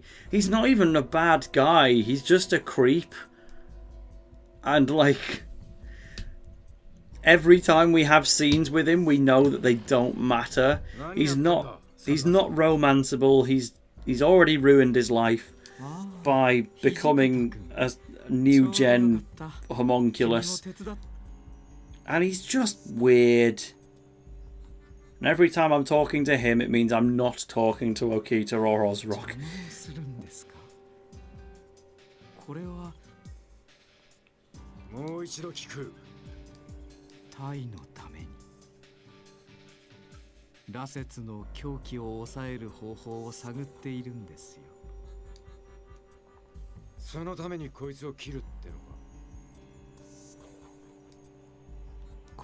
We've properly min-maxed this, you know. We've actually sat down for a stream today, been going for 90 minutes, and had the least possible amount of Ozrock and Okita. That is incredible. All we've done is upset the guy who thinks that I'm the love of his life. Not just upset, but also kill him effectively. Go on then, just stick your sword in, see if we are in fact immortal or whatever.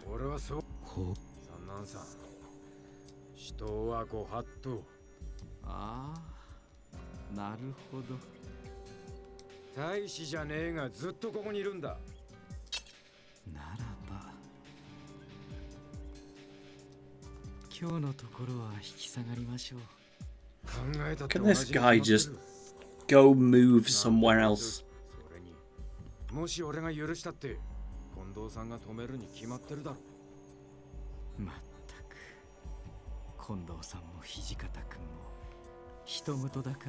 God, Rugel's going absolutely off in the chat, imagining best Miximaxes involving pants. All you've got to do is put the leopard hat on. You don't need to change anything else.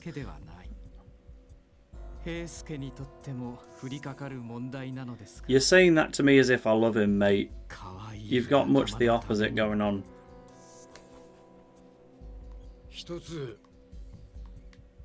Why did he have the bloody drink, man? Because I know he still needs to continue to be a character in the story, but...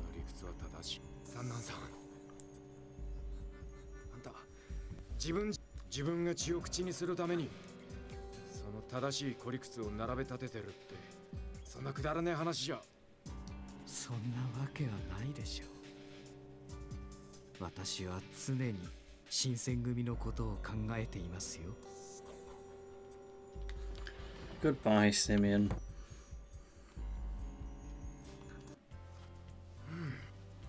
And it's Hijikata who bails us out.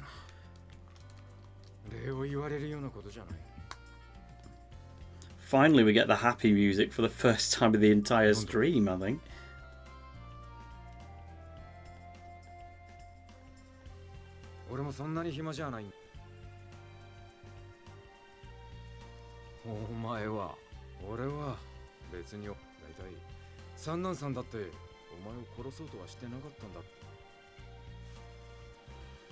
Is this what we're building up to now? We're saying that this guy keeps saving us because he's got his little feelings going on as well. Like we can't be leading them all on.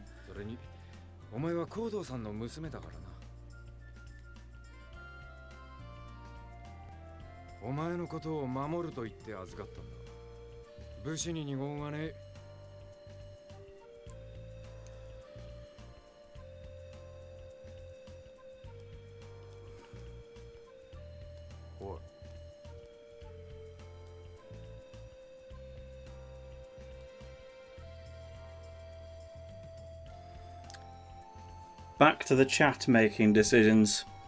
I may not have been about to let us mislead Mr. Ironside into a false marriage, but we did outline in the stream that decisions are to be made by chat. That was kind of made with it being in mind that the chat didn't know what the options did for the rest of the game, but we can't exactly backtrack now. So, do we want to stay here, or do we want to help? The green text is stay here, which is unusual. God, Rugel, you're wrong. Genuinely. I'm playing this on a 3DS. I just have a capture board that means gameplay comes out of the 3DS and into a computer, at which point it is then recorded. But I'm 100% playing on a console. Only playing it because I bought it from CEX for a laugh because it had the word Shinsengumi on it in the first place. I certainly never would have thought to emulate this game. YouTube chat is really split on this one. Ted says stay here. Third person says help. Ebonino says help. Hopip says stay. That's basically 50-50 at the moment.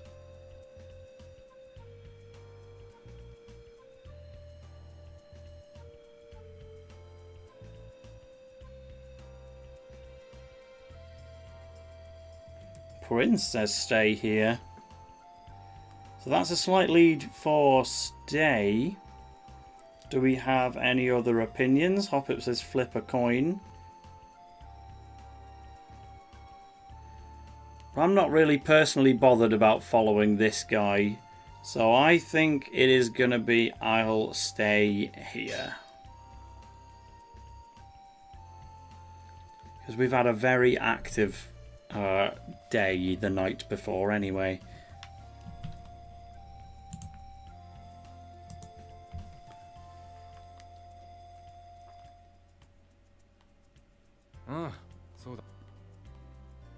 And then Ozrock can turn up, right? I'm going to have to play for so much longer now to get to Ozrock.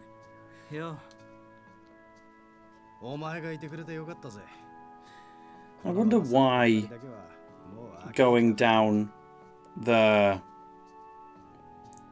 Todd route involves so much more Ozrock. Like, those two don't seem especially related.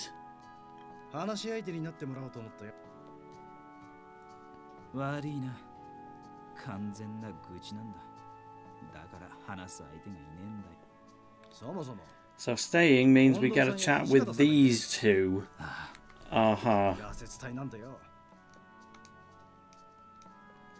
This is pure tactical avoidance, isn't it? Whoa! You two aren't the same size. Spatial awareness.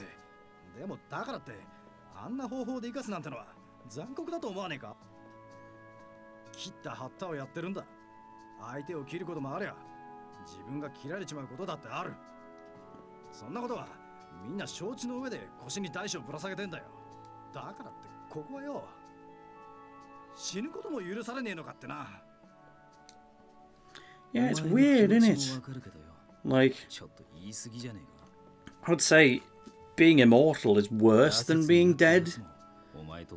Like, because just when does it end? And even if we did play along with it and marry him for the rest of our lives, he'd still have to live a couple hundred extra years after that without us. And the whole need for blood, that's just something you can't ethically satisfy very easily. I think there's really nothing for him anymore here in the Shinsengumi. If he can't have me, it's going to be too difficult for him. He should have just committed to popping his clogs. But we have to deal with it now.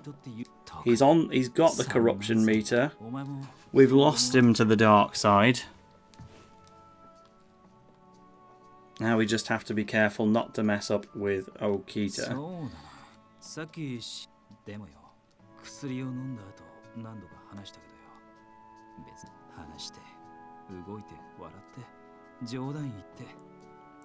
I guess that's a point, Jaina. So if I take the S gene as well, then we can continue to be immortal together for the rest of our lives. But, like,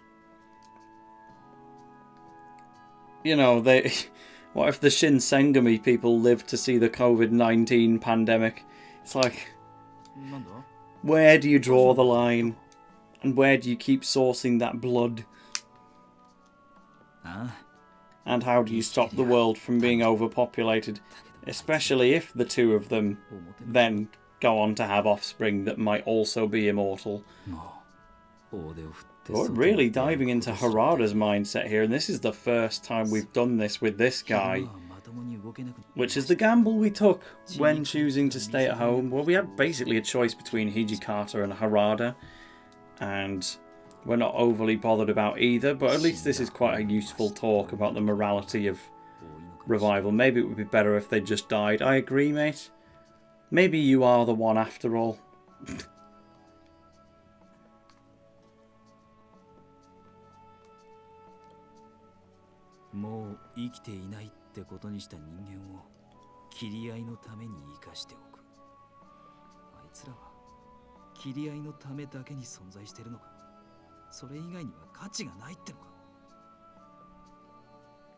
CEX is the answer, Godrugal.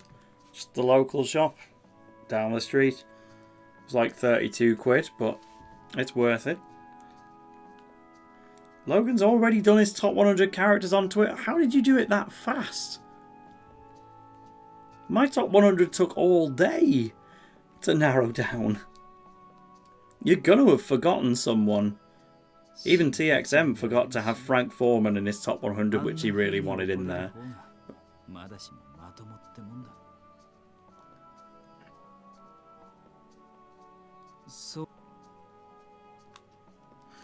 I think we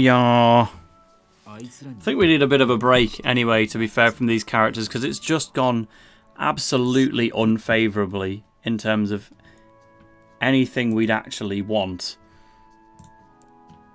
Every single route that we've tried to pursue has not been it, so I'm gonna drag across Logan's top 100 and let's get some reactions going. I will leave Hakuoki running on auto in the background. Again, this is 3DS viewing software that's like physically wired up to my console. But yeah, let's go from the top. So we've got Marvin Murdoch to open things up. Are we going to have the other Murdochs? We'll have to see. Buddy Fury sneaks in with Flora. This guy, Desecrator, he deserves it. And the Buddy Orion as well. That's like paying attention to members of Polestar that aren't Jude or Mizukamiya, Akaris, or Haizaki. They need it. I was genuinely reading this in reverse order as well, but Janus Greenway has obviously just said Axel #1, and yeah, he is. I was doing a very good job of not looking at it. This is like an end of chapter recap that's also happening at the moment in the Hakuoki, just talking about the morality of bringing back the dead people, and yeah, it kind of sucks. But Dirk Arts is in here. It's Bala. Don't have Bala, what the hell? Katsu has in fact made it. Only at 86th? And it's probably entirely because of me if I'm going to take some credit. But you know what? She's there. Good for her. She deserves it. Still in my top 10. What is Kaiser doing here? I don't even know anyone who likes the character, let alone like has them in their top 100. I guess Zikri or AK probably does because he always likes specifically the characters that are unpopular. But Kaiser is not someone I've heard anyone talk positively about, to be honest, other than maybe a few friends in Germany who are just backing him up for the meme.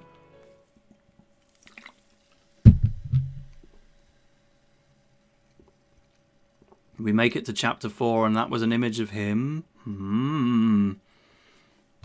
Who is this character? I think that's a member of Lunar Prime Academy?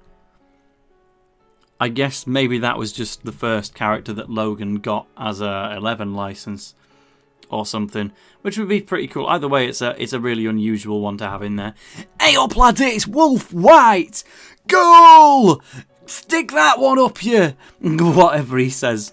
Wolf White, I've gained a more recent appreciation of now that I've done the goal celebrations video. Hearing him with his very angry Yorkshire accent, because at the end of the day, Njord Snow is not the captain of Alpine, like you might assume. It is in fact him, and he still has some Yorkshire dialect, and his design's kind of cool, so I really like that, actually. Hopip saying, Hakuoki on the side is like Subway Surfers in YouTube Shorts. I played Subway Surfer for the first time in Manchester only a few days ago. I went to a Smash tournament where they had a side event called the Chaos Bracket, where basically for every set, instead of playing Smash, you just play a different game or a sub-game within Smash, like the Home Run contest. And one of them was Subway Surfers. Like, there was like a choice of 3, but you do a rock, paper, scissors, and then whoever wins chooses which mode to play on. So my opponents chose to play Subway Surfers, and I was just sat there like, well, damn, I don't even know what that game is. How am I meant to play I was in loser's bracket at this point as well. I was about to go 0-2. I had to beat someone in Subway Surfers who was actually familiar with what it was. Apparently he'd never played it, but he'd watched a lot of YouTube shorts, like you say. Whereas I didn't even know what it was. But we did a best of 3. And I won. Yes! We had his ass in Subway Surfers. I got a score of like 11,000. And that was enough to move on, baby. So I am now the Subway Surfers GOAT. Julia Blaze is in here. That's cool. There's Clario as well. I really appreciate that one. Nepten getting a shout. I'm still working my way up gradually. Ricardo is in there, but at 83rd. So that's, having Ricardo there is not a advocation of how much you like them. It's more an advocation of how much less you like him than the average fan. But Jade Greene is in there like, what does Shadow truly do to make him a better character than Ricardo? The answer's nothing, but at the end of the day, you find cool what you find cool. And what you find cool is Sam. Paolo, I still shock myself when I check how high I had Paolo in my top list. He was in my top 20, despite the fact I never talk about him. But I still don't know if I'd have him that much lower. He is genuinely just such a key part of Season 3. Really, really like him. Carbon's still in chat, so we need to find Jude. Oh, he's in 7th. Jesus. Alright, Jude really does represent. When you said you moved him up to 10 out of 10 because of the Ichihoshi drop, you weren't kidding. Dave Evans is in there. Dave Evans is a really popular one for some reason. He's always like unexpectedly popular. Heat is in there. That's cool. Bryce in the Aries art style. Bay Laurel is again someone who always gets into these and you never expect him. Okita's coughing has also gotten worse, so they were sent to Osaka Castle where they could be cared for by Dr. Matsumoto. Thank God I didn't miss that dialogue. Alright. Okita's more dying and we're probably going to go and check on him. But Bay Laurel was in my top 100. He was in TXM's top 100. And he was in Bjorn's, Ivar's top 100. All three of my mates who made one of these had Bay Laurel in there. And he was one of the weirdest cases of a unanimous appearance. Because even some people, like mega main characters like Jude and Axel, weren't necessarily going to be in all three. Like Axel wasn't in TXM's, for instance. You can think of a lot of important characters that can't say they were in all three people's top 100s. But Bay Laurel, now even including Logan's, is in 4 out of 4. He's just universally very well liked. And that's what a Liverpool accent can do for you. Random guy from Zeus has done excellently here. Darren's made the top 40. Sunny in 31st. That is the highest I've ever seen that character. Cool. Respect that. Sol Daystar's using his Orion artwork, which is always a bit weird when that used to be the default image for the wiki. Nishikage I have really high in my own, but it's perhaps even higher here. Nemo from Davy Jones's team. That is a wild shout. I can't pretend to understand that one at all, but Gabby is now your 20th favourite character, despite the fact you didn't even like him when you played through the first 2 games. How did it change that much? Godrugel saying, I like pants because of you, Tail, but not as much as Astaroth. Astaroth's definitely not my cup of tea, necessarily, but Carbon Kiddo says, Heath would be so much better if they, novelised the scrapped Ares roots. His story was supposed to be in the scrapped game. I'm not sure what the source is for that, but, they clearly still had more in mind for him than they were able to do in the time-crunched seasons, nevertheless. Tiago Torres being in here is really cool. Draken Yale is very much a I played the games and needed a defender kind of take. There's obviously no one random game exclusive in here. They all have to have been in the anime. The Go Galaxy team members, Falco's there in 79th. Buddy Fury scraped in at 99th. I don't see Terry, and that is uncommon. Terry is another one of those who swept the board for our communal top 100s. He got into all 3 out of my friends who did them. And generally, when you have Falco, you usually have Terry as well. It's very rare to me that you have one without the other, but I guess Falco isn't exactly that high in the first place. Terry is easily my favourite character on the Earth 11, and that includes Arian, Ricardo, and Victor. It's no contest, but I would have Falco second. I lied to you. Terry's here. He's in 3rd place. Here I was examining. People don't have Terry without Falco or Falco without Terry. No, that's very true, clearly. Terry's in 3rd. Cool. Rate that. The Orion Italy captain is considerably higher than Paolo Bianchi, and that is a bin take. We can't have that one. Just pick one of the random OCs from the Italy team at that point, or pick Gabriella. Not him. What's appealing about him? He was an insult to Paolo Bianchi. Paolo deserved to be in Orion. If they could bring back one character to put into one of the returning country teams, they absolutely needed Paolo again to help take down Orion. This guy, I can't even remember his name. But he's stealing last resort, tell you what. But Zeke gets in, and I love that his image is just him being on the bench in Ares. Hura in 11th. Valentine has like... Oh, I was about to say he's bodied Nathan Swift, but no, he hasn't. Nathan is 5th. But he is higher than Gabby. Yeah, you know what? That's kind of a 3 as well. We have the rankings of Mark, Sonny, and Arian. We have Elliot, Heath... No, Elliot, Axel, and Victor. But there's another hidden trio. There's Nathan, there's Valentine, and there's Gabby. Those are definitely a collective. The slightly effeminate fanboys defender. But, yeah, Petronio, there you go. Mizukami and Caleb both got nice and high. Sylvia having the extra green hair from Ares keeps throwing me off. Coach Hillman above Coach Travis, though, by the way. That's a stone cold take. No Mr. Yi. I know it's just me. The brainwashing guy being in there is cool. That's when we heard it. What's happening? Still no Okita yet. Seems like he might just be about to creep in. Obviously, Roland Kleinstein getting 9th is incredible. That's even higher than you've. That's even higher than he is in my own.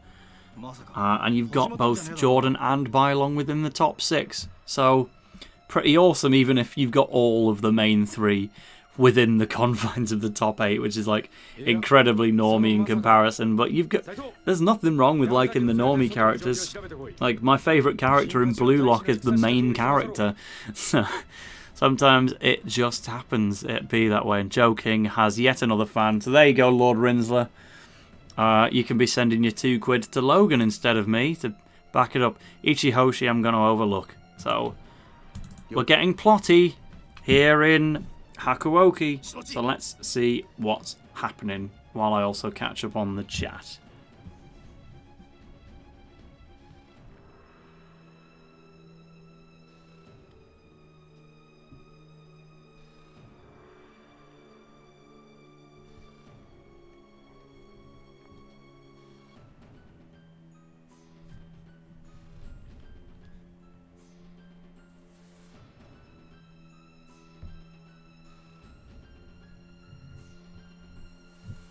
Bro, is some TXM suck up. He got Nelly and Percy Travis close together in the top 20, says Janus.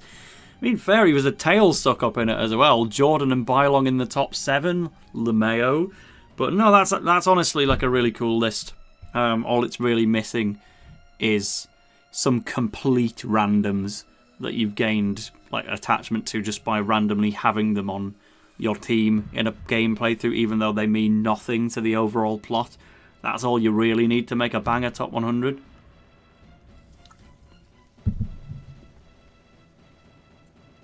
And hey, at least there's Orion characters in it, because that was never guaranteed.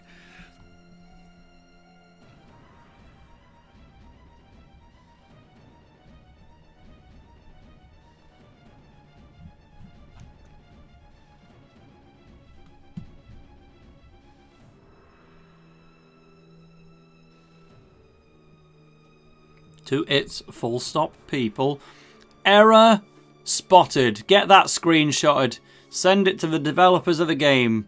Don't send it to the developers of the game, but you can be here for this exclusive moment. We found a typo in Hakuoki 3D. And that is entirely as a result of taking the path that we've taken. I think this would kind of be happening anyway. This is kind of the start of Chapter 4, which is...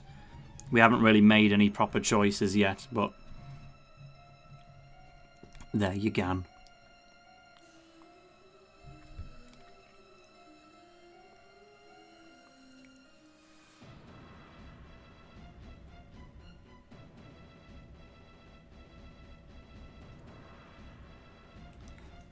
Fushimi Magistrate's office came under cannon bombardment, and the Shinsengumi soldiers rolled out to engage the attackers.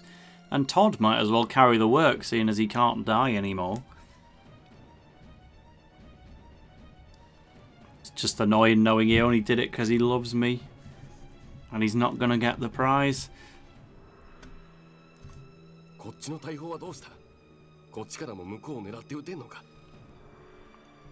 Logan was saying Jordan would have been in his top 5 regardless of watching my content, whereas Bai Long would have been top 20, but he went up as a result of the content. Well, that's pretty cool insight. Minor spelling mistake. Shades from trouble. Yes, that's exactly the kind of response I wanted to word it as.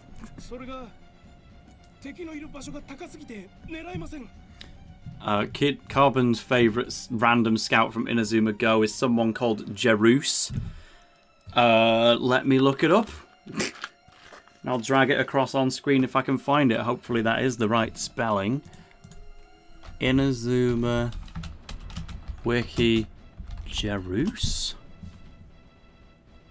Oh, dub name is Duan Jerus. Oh, it's the guy with his tongue hanging out. Let's just drag it across real quickly because you don't want to stay looking at it for very long. This guy was Carbon's random recruit that she stayed attached to.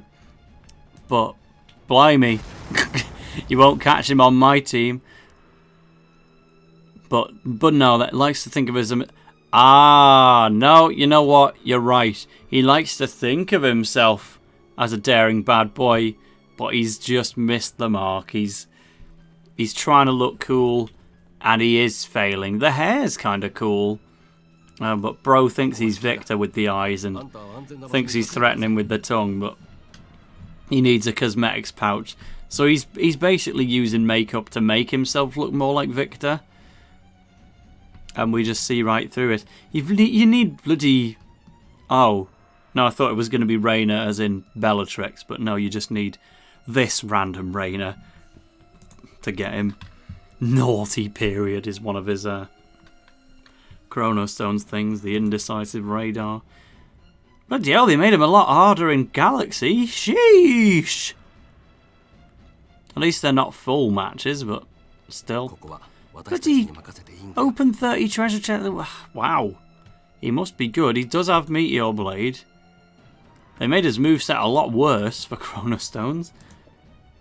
And then kept it that way. Well, it's a good job you did use it in Go 1 then. Duangerous is derived from dangerous. Right, that's it. That's the tab closed. Deary me, I do love me some Inazuma dub names, but it does catch me some flack on Reddit, I guess. You know, that one might be a bit of a push.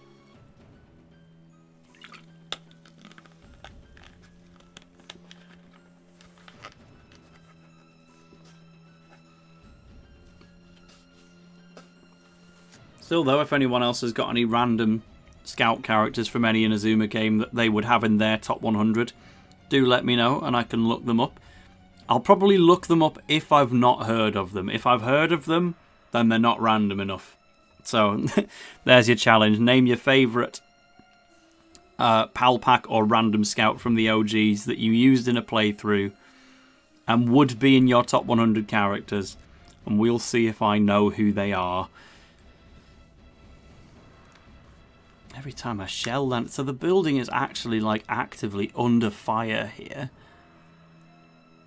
My utter impotence made me want to cry.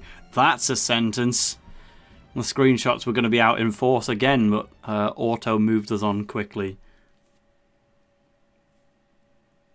Godrugel wants to know who I prefer out of Supernova and Big Bang, the post-game teams. The answer surely has to be Supernova. Like, Big Bang might be a bit better thematically, but Supernova have all of the cool moves, and Big Bang have none of them, really. And the story leading up to the Supernova match is definitely more interesting than the Big Bang one. I actually go into more detail on that in a video I've recorded last week, but haven't started to edit it because the recording went on for 50 minutes and I need a way to get it down significantly.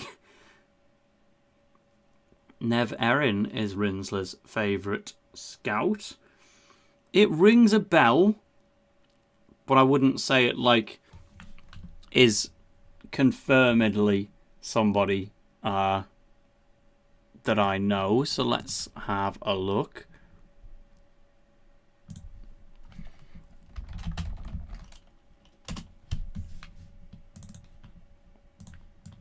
Definitely does feel familiar.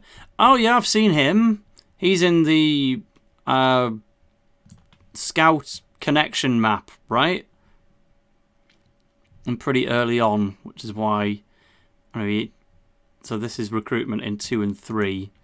They don't have it for Inazuma 1, probably because he is in the connection map. He made a cameo appearance in the anime as well, so yeah. His dub name is derived from Never In, because he's never in any playthroughs. Well, he is now. Tai Prater is the favourite of Janus Greenway. That sounds funny. Look at this dude! He's so silly. He looks like he could go in KMC's band. Tai Prater. What a friggin' name. Love that. Uchizaki. Think I need this dude. How do I get him? Oh, it doesn't say. Well, Janus, you know, you always get this guy. So maybe you can help out the wiki and tell us budding players how to recruit Tai Prater in any of the given games. Who else has been referenced in chat? Let me scroll up and try to go in order before I miss somebody. Small Toaster uses Tezcat's sister. I obviously know who that is, but that's a really cool one to have on your team anyway. Geert is some guy from Dragon Link. So he's like a random from an actual team, which still counts. But I do know who you mean.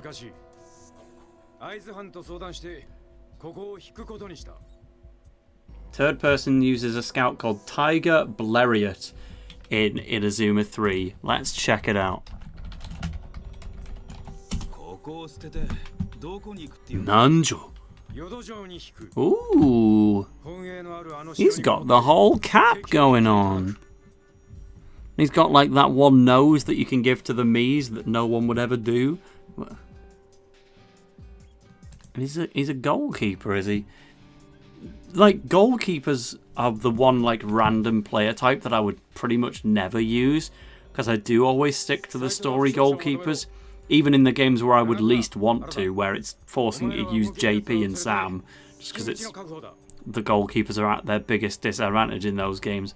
In Inazuma 3, I always use Darren, and that's kind of my way of representing a lesser keeper instead of using Mark. But you're obviously forced to use one of the two so often anyway that random keepers don't often get a shout. I did briefly use one in the Go Galaxy playthrough when we were in Fertilia. That was enjoyable. Janus also says Chaz Another. And Ted Brower says John Demi. A playboy who has a chat line for every day of the week. Well, I can see why you like him, considering the way you wish to play Hakuoki, i.e. romancing every... Oh, well, they nerf him in Inazuma 2, so in the first game he has a chat-up line for every day of the week. No, they strengthen him, actually. Inazuma 2 has a chat-up line for every day of the year. He goes from 7 to 365 chat-up lines. He intends to 100% complete Hakuoki. His dub name is from Casanova. Cool.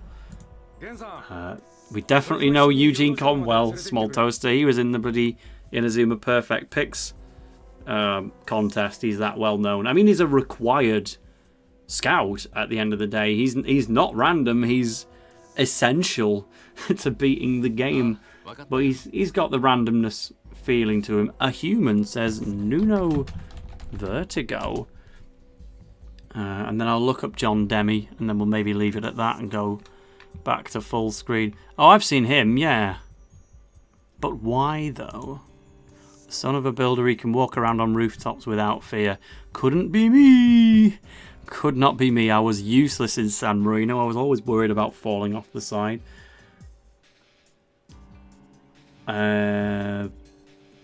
John Demi, that was it. Logan, the guy who gave us the top 100 in the first place, used Sagi, who's like half random. He's the anime cameos guy who appears from time to time, but he also uses Frank Drake, so we definitely need to see one of Logan's randoms, because he could crack the top 100 and push Buddy Fury right out of there. Avid collector of all kinds of bottles and jars. Brilliant. It's like, if I look at this design, it inspires nothing in me, and then I read the bio, and then I laugh, and then I love them. That's why I like Inazuma in the first place. They find ways to get you to care about any little detail. But what was he called? Frank Drake.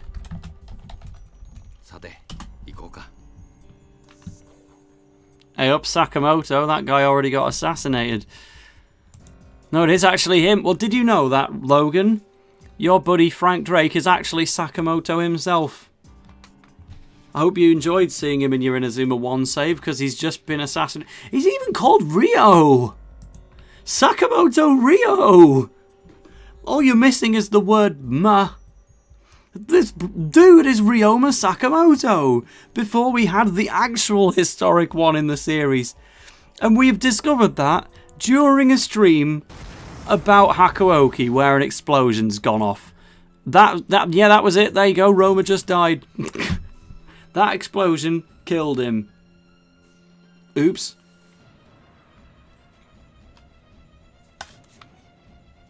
We've passed 2 hours and 12 minutes with barely a lick of Okita. That is unbelievable. And 0 Ozrock. But we are getting an explosion, so that's certainly significant.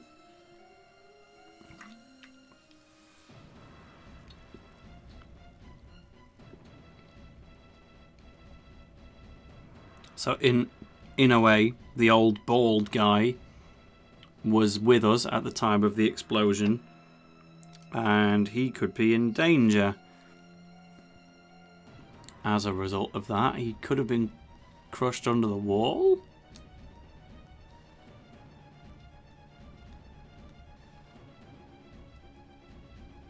We're just going to run away. No, we need one of our heroic fellas to rescue us. That's how this game works. Oh. Da da da da bum bum. Da da da da bum bum. Da da da da bum bum bum. Ba ba ba ba. That's not even the Forest Maze theme, it's just the normal Alias Academy something bad's happening music, but it still comes to mind when I see the forest. Anyway, encyclopedia updated, thanks, because it's got the word foot soldier in red. I'm not used to seeing these red words. When did that start happening? But our life is going to come to a swift end at the hands of an absolute, complete random.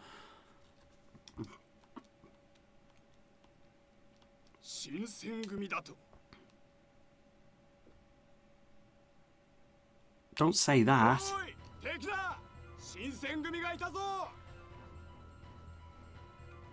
Well, what did you think was going to happen, Protag? Keep your mouth shut.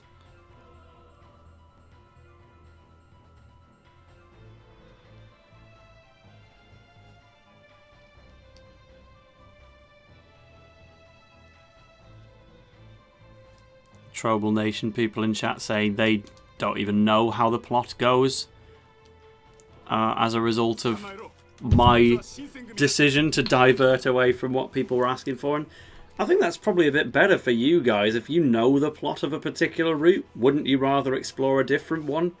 Yeah, it sucks that we're kind of losing out on Ozrock and Okita, the two things that we'd asked for.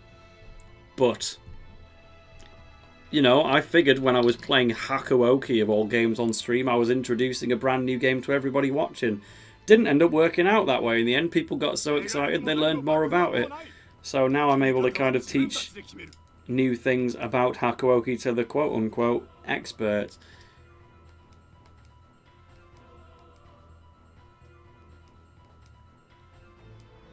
Just as long as I get some Ozrock at some point.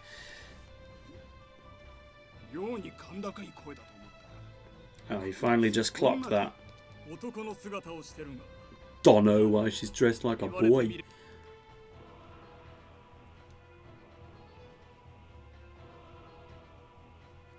That's deep. This is no ordinary random fanfic dating sim. This is asking the big questions. That voice acting, man. They're all just gonna come and have a look. Jesus.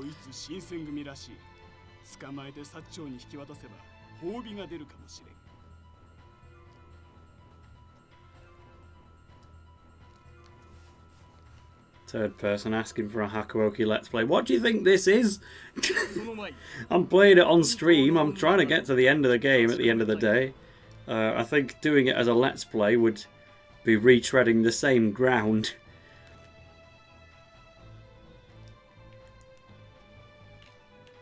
Just without chat involvement.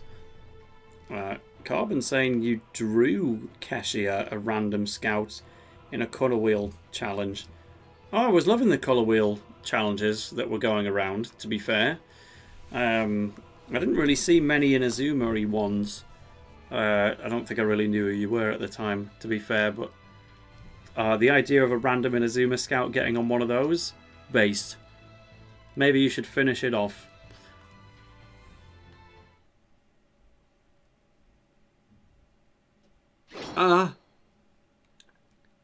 Chrysanthemum Katana. It has to be.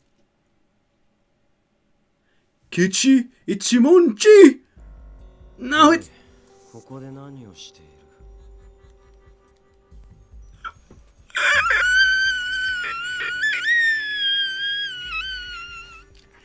He's here. I'm going to fall silent now, because if you have not watched a previous Hakuoki stream, and have been wondering why I've spent the last 2 hours saying why we need to see Ozrock in the game, here's why.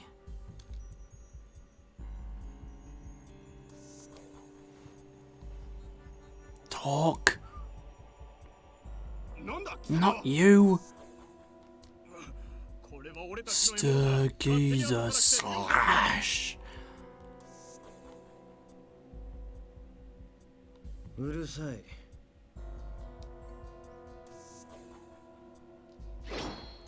Stargazer too. He's doing meteor attack from Ares.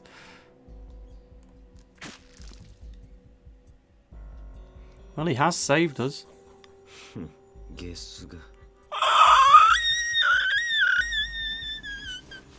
Let me play the line again, please. I was kidding! I didn't know you could!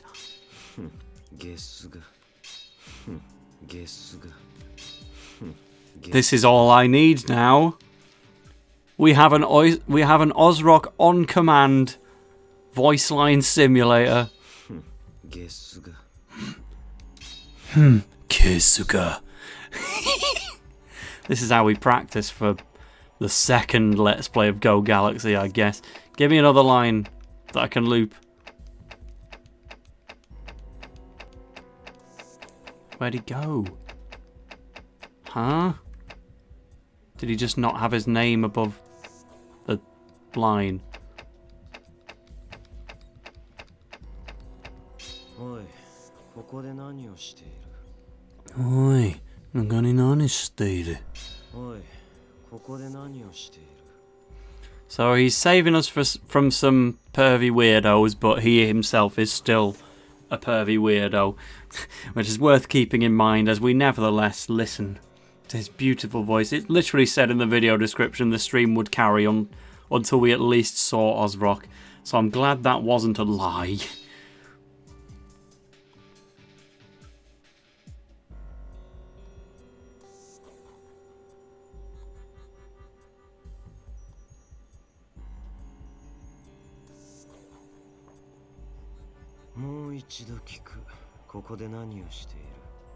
Oh, it's too good! Thing is, right, every Inazuma season 1 through 5, I always played them as a dubbed game first, and that's how I enjoyed playing them, right? And Go Galaxy, I waited literal years to experience it because I was just holding on for the game. I didn't want to experience it as an anime first. I wanted it to be a dubbed game. And that's always how I prefer to experience things. Even Ares, I experienced it as a dub first. I didn't watch it in Japanese. Orion, I obviously didn't have a choice. But Galaxy, my hand was forced. I had to experience it in Japanese. And I think the one good thing that really, really comes of that is if I experienced Galaxy as a dubbed game like I had done for the previous 5 games, I don't think I would have cared that much about Ozrock, because it is the voice that carries and makes him so interesting. I would have never fallen in love with Stargazer the way I did, because it would have just been some random fogey going, "Ha! Radiation storm!" And I'd just think nothing of it. But because the game was never released, thanks to that German company, it's mostly a bad thing. And I still would have watched the anime in Japanese eventually and grown to like him a bit more. But the true Ozrock obsession was born as a result of not being able to play that game in English. And it gives us this.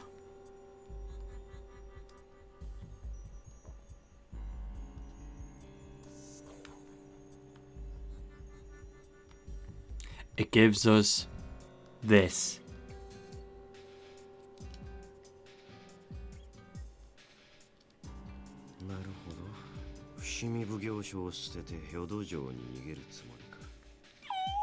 It's so low. How does he do it?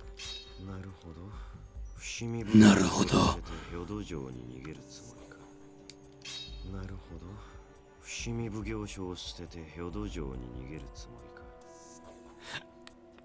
I just want to talk to him in real life. I want Kenjiro Tsuda to say, "Ha ha ha! Subscribe to Tale of the Toaster. Please let me meet him." I just want him to say, I just want a subscribe prompt. You know, like Birdkeeper Toby used to have the Ash Ketchum, "Subscribe to become a Pokemon Master." I want Ozrock to do mine.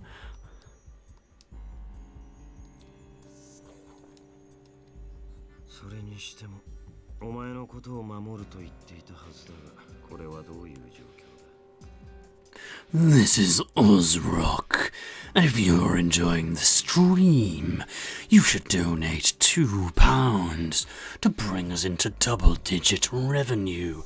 Stargazer. Imagine if I could just get him to say that for me.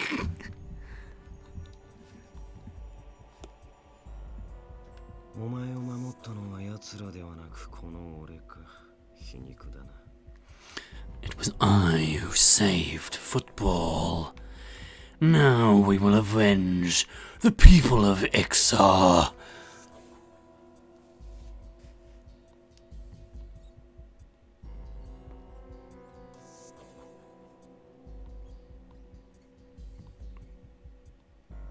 And hopefully for the Trobal people who played the game in their own time, this might be new Ozrock content for you as well.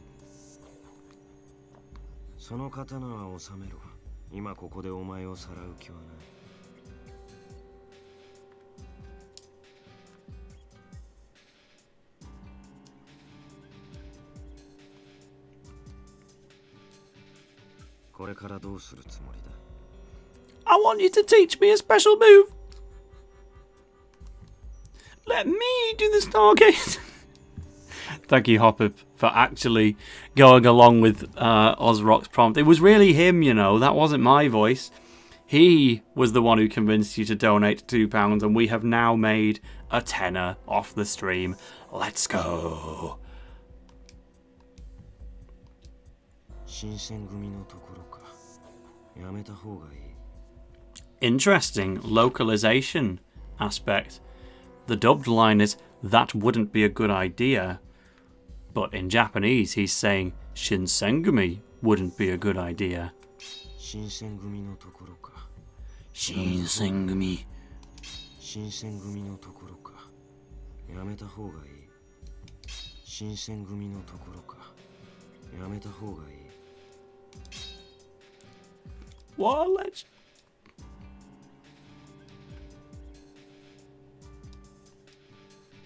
He's insulting the Shinsengumi. That makes him a good guy.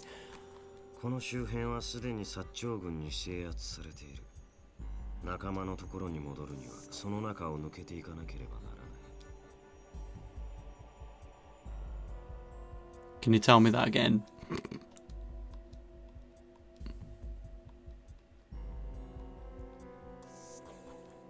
もう一つ教えてやろう。奴らが向かっている淀城は薩長軍に寝返る。Let me tell you a little secret. Yodo Castle is about to switch sides. No, they wouldn't. 淀藩は薩長に寝返り、奴らは城に入れない。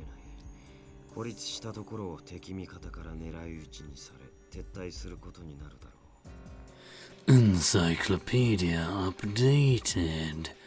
Please pay attention to my red text on Yodo Domain. Judgment Ray. But no, it intends to ally itself with Satsuma, which is what Sakamoto was in support of, I believe. 今お前が言っても足手まといになるだけだ。やめておけ。Every line is so effortless, so unimitable. How does anyone sound that sexy when talking? It doesn't add up. I can't even do half an impersonation. But the voice is so sleek.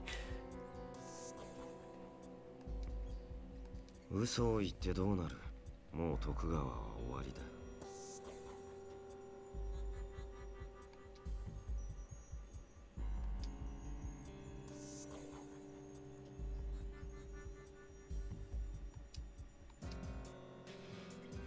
So Yodo Domain is gonna betray the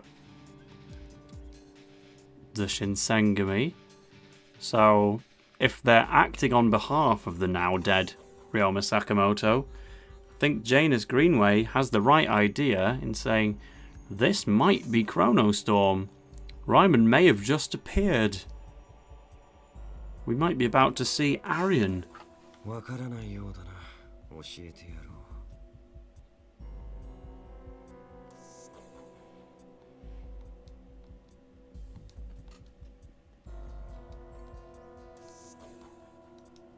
Yes, absolutely follow him.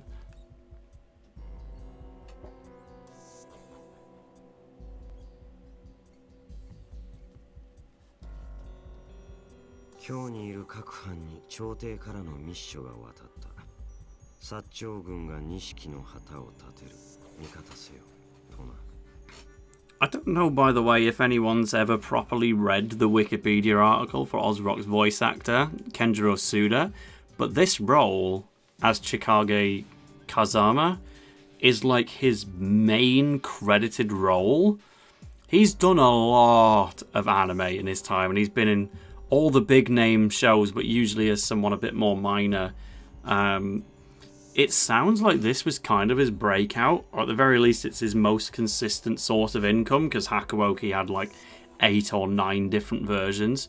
Like, there's no mention of Ozrock in the opening blurb of his Wikipedia page, but there is a mention of Hakuoki. Considering I'd never even heard of this series before I bought it from CEX and then started streaming it, like, that kind of goes to show how important Hakuoki is on the whole, especially to this man's career.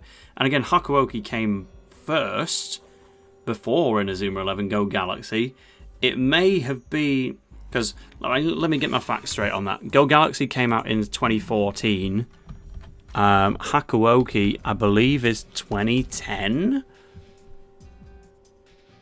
First released for the PS2 in 2008. And then it had its first major adaptation in 2010. Presumably that was when the anime happened.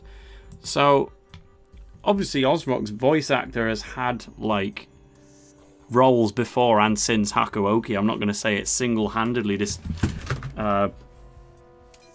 settled his career, but it does seem like this is probably the series that is among the most important to his career, and without Hakuoki, therefore, what I'm trying to say is we might have never had Ozrock, we might have never had Stargazer in the first place.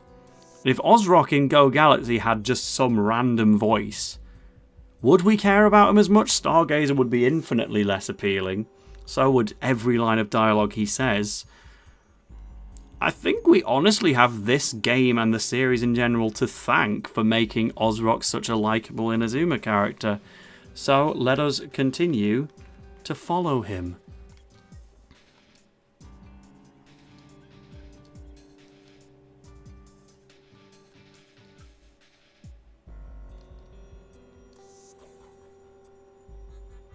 Imperial Court does believe in Sakamoto's ways, because that's how history went.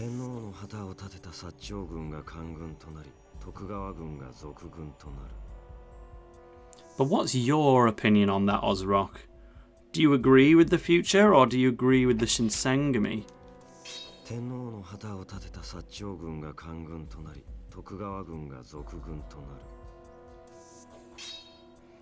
Ted Brower was also shouting out Jan Nonhoff, who voiced Chester Horse Jr. in the Dutch dub of Inazuma 11 and then also voiced Squidward, Scrooge McDuck and Meowth. Cool. Yeah, point taken from Bastian Martin.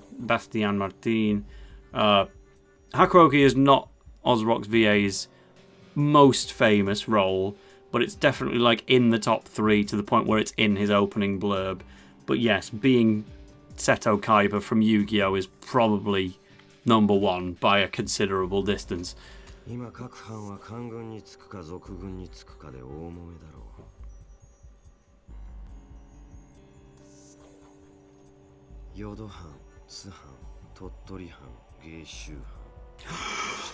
It's Owari!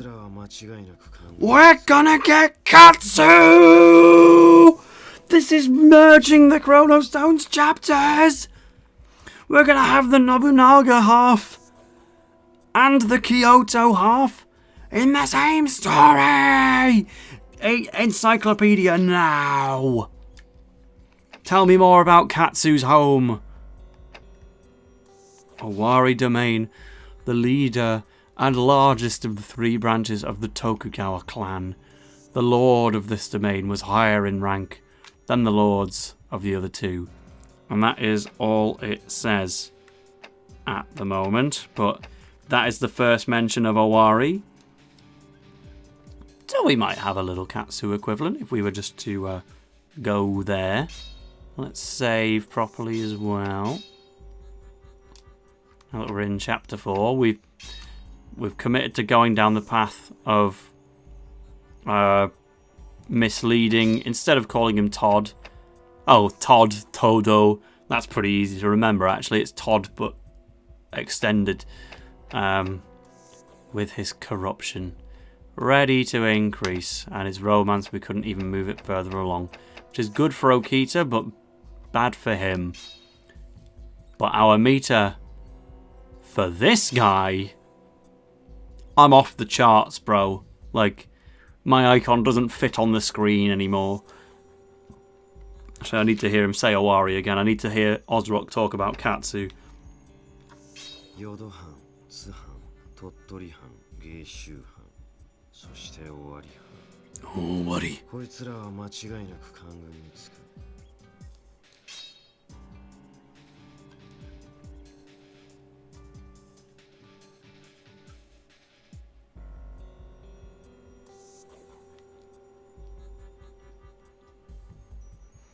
The Owari have always been friends of the Shogun. I liked Katsu, you know, and the little brother, and that Nobunaga was pretty cool. そう思うなら見てみろ。I believe you. You would never lie to me. Don't look so scared. You're with Ozrock. He'll protect you. Okay, yeah, there is war going on. Lots of death. But that is Chrono Storm trying to take down the Shinsengumi. これでこの戦もほぼ決した。薩長の天下だ。 Satsuma and Choshu will win, and that is seemingly a good thing in reality. Oh yeah, that's a point. Freud Girikanan lover. Ozrock did eventually get a Genshin Impact role as well, and that is probably in his opening blurb, despite being significantly more recent than Inazuma. Because, I mean, Inazuma, the world in Genshin Impact, is probably more famous at this point than Inazuma 11 itself. That's a hell of a franchise now.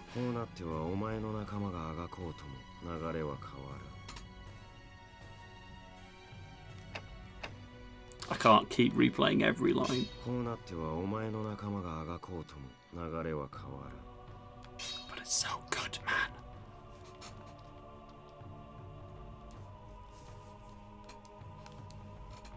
薩摩や長州にとっては250年の不満が蓄積して倒幕までこぎつけた。何が何でも徳川家を滅亡させねば気が済まないのさ。 Oh yeah, Yoshinobu, by the way. He's in Chrono Stones. It's a very passing role, but he's the one spectating the football match between Sakamoto's Chrono Storm and Soji Okita's Zanuck Domain.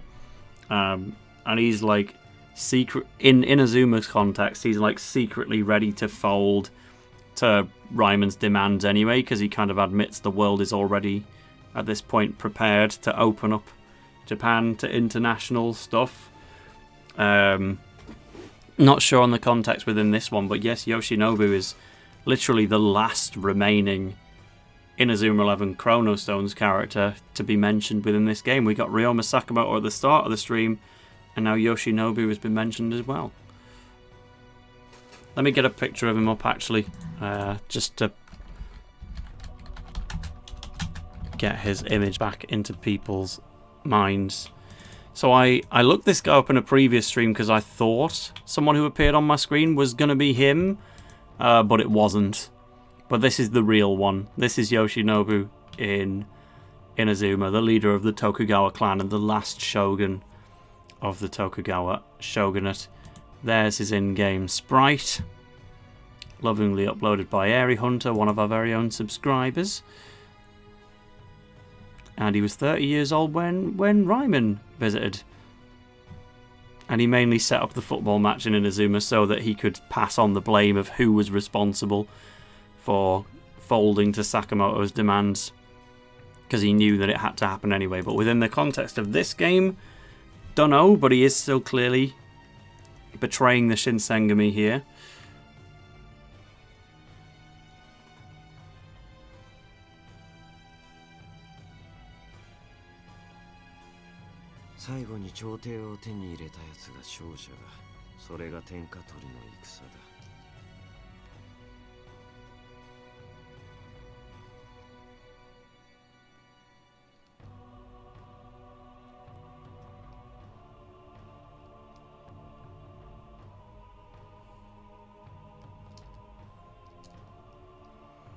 He can be sad. Ozrock is mourning his lost people of Ixar. 頑張ったか。所詮俺たち鬼や新選組は大きな組織や時勢の流れの一部に過ぎない。 Devotion, huh? In the end, it doesn't matter. Demons, Shinsengumi, we are all only pebbles in the avalanche.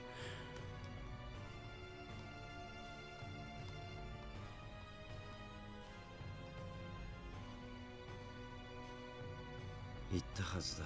奴らは賊軍になったと。 You don't understand. They'll be rebels, traitors. 国中が敵になる。しまい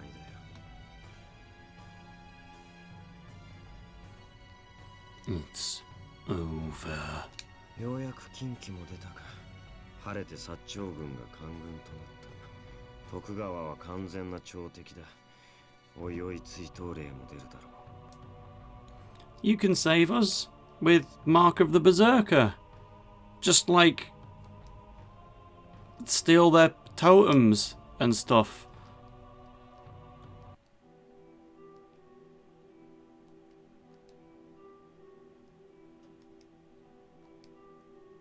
徳川幕府を潰して全てを取り上げる。目的は金だ。奴らは金で動く。相変わらず。 I guess that's an alternative way of looking at it.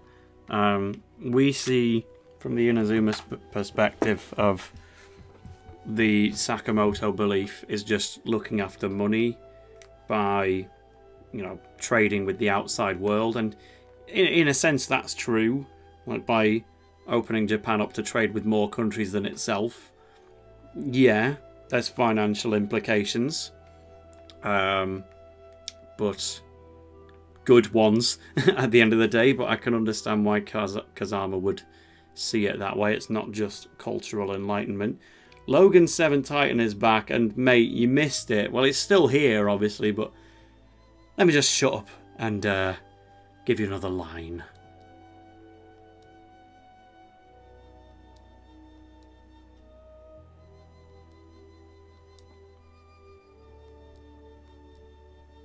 戦争は略奪の大義名分だ。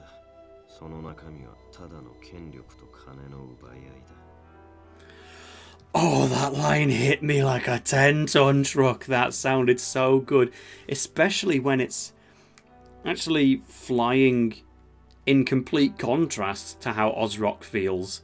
Ozrock here would say, "War is necessary for revenge. Ixar fleet were done wrong by, and we will control the world." Whereas Kazama, a little bit more down to earth. He says, War is just an excuse for large-scale theft. It's nothing but a scramble for money and power.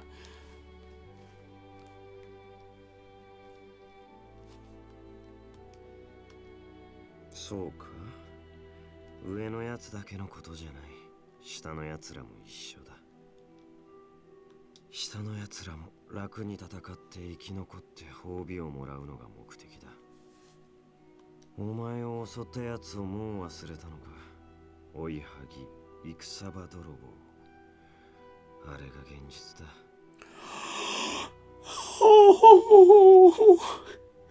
あれが現実だ。 We're listening to that one again, no matter what. お前を襲ったやつをもう忘れたのか。追いはぎ、戦場泥棒。あれが現実だ。 This is the best voice actor in the world, short of maybe only Ade Kebes from the English version of Go 1. お前を襲ったやつをもう忘れたのか。追いはぎ、戦場泥棒。あれが現実だ。 Obviously really like Sean Frost and the general Rex Xenoblade 2 approach as well, but there's no question as to who my favourite Japanese VA is.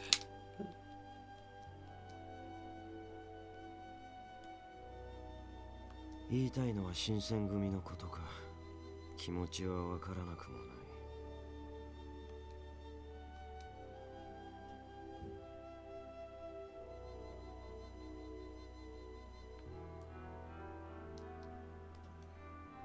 だが負け組についた。ただそれだけだ。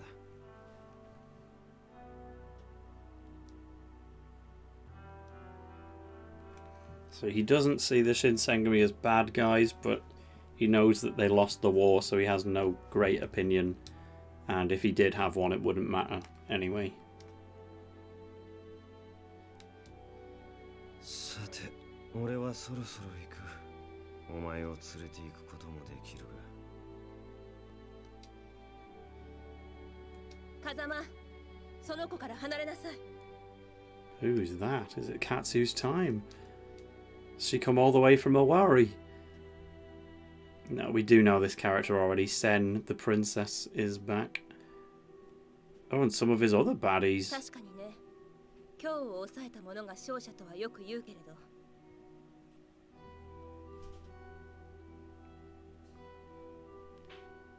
だからって、あんたが好き勝手していいということはないよ。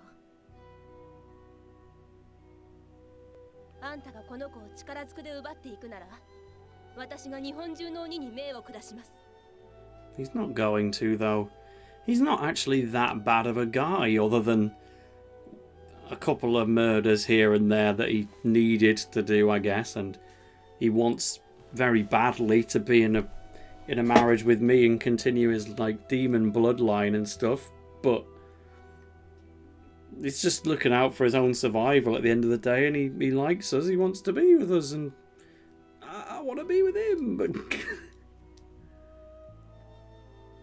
日本中の鬼が敵に回るけど、それでもいい？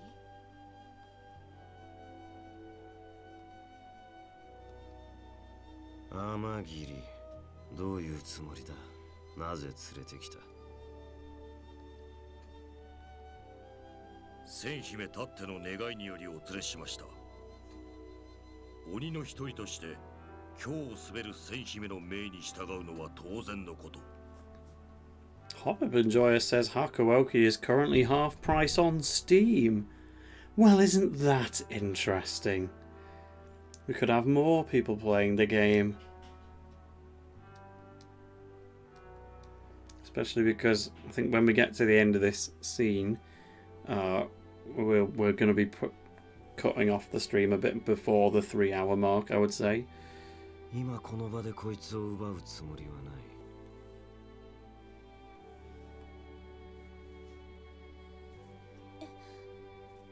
随分と聞き分けがいいけど、何か企んでる？企みか。ないこともない。Now that's an Ozrock line. こいつの目の前で奴らを叩きのめし、奴らの目の前でこいつをさらう。Oh, well, that's still a bit of a bad guy line, but I mean, he can't just not be an antagonist at this point. He's still got to stick to it a little bit. すべての希望を絶たせ、絶望に染めさせる。So despair, don't say that. Okay, I guess he's really bad, huh? Man.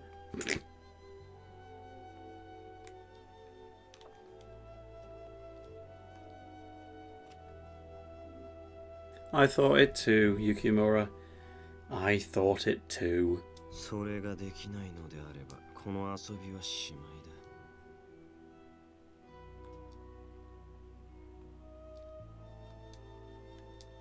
だ。あんた、性格悪いって言われない？ Oh, I don't know about that one. なんとでも言うがいい。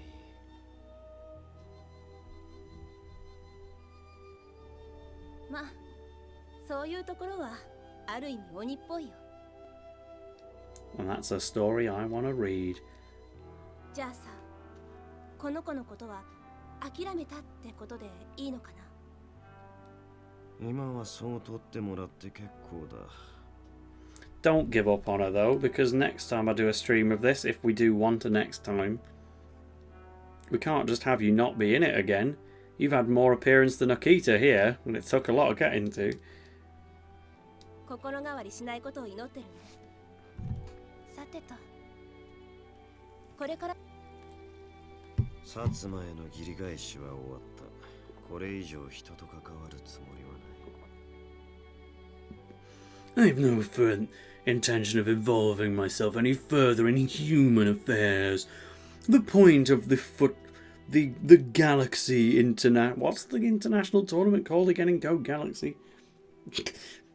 That's a point. I know FFI Vision 2 when it's on Earth, and then it becomes the Galactic. Yeah, anyway, you know what I was getting at. He's not a demon, he's an alien. だがこの戦に関わった者として最後を見納めたい。江戸に行くつもりだ。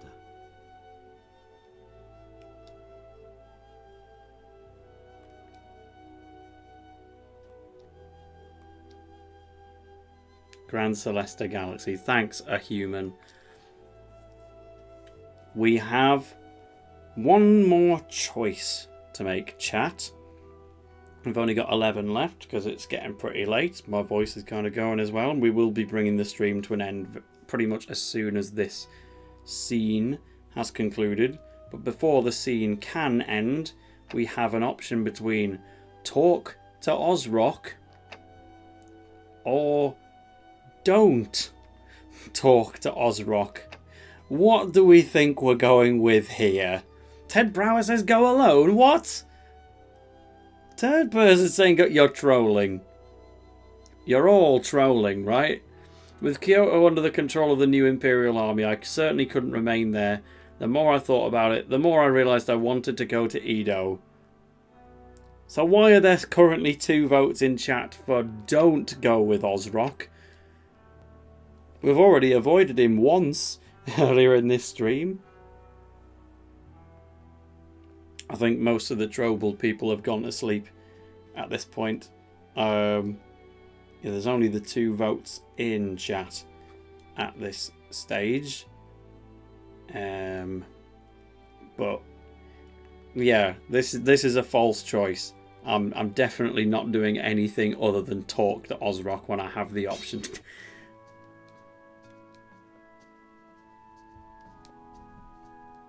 Look at his face. He couldn't believe that. He's just learned a new move. Yes, and looks destroyed.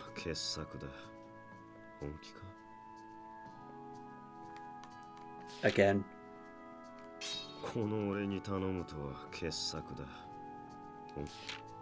Oops, I cut him off. It can't be an unpleasant sound, not with his voice.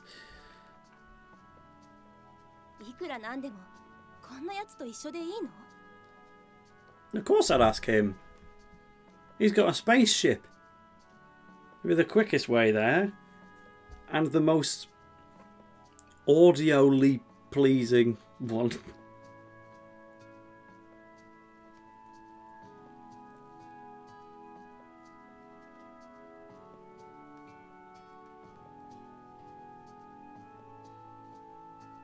Hey up, Toby Falladon. I haven't seen you in chat tonight.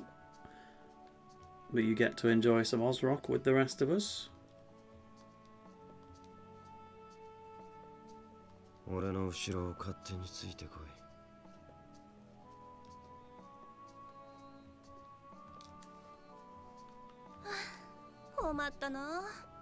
Absolutely, Sen. There's not a shadow of doubt in my mind. I'm ensuring some Ozrock for the next stream. And we're going to Tokyo. If you don't know what Edo is, that's just the old name for Tokyo. From before the Sakamoto crew got their way.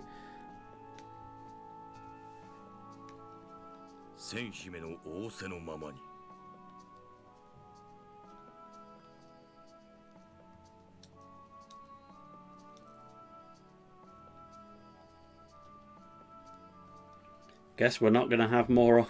We're still going to be letting Okita go, though.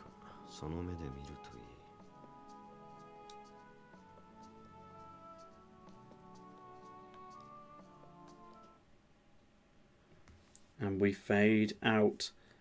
Chapter 5 begins. And... no, not skip.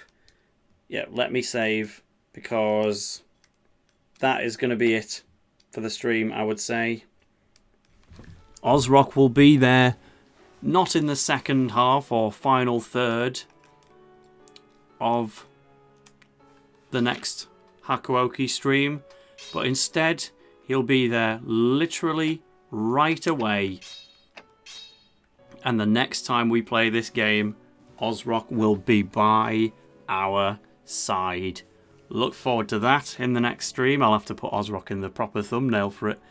As long as we, of course, do want more Hakuoki streams. But it seems like we all had fun.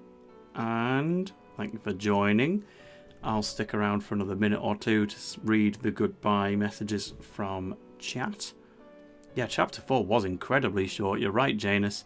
It probably only went that way because of the options I chose.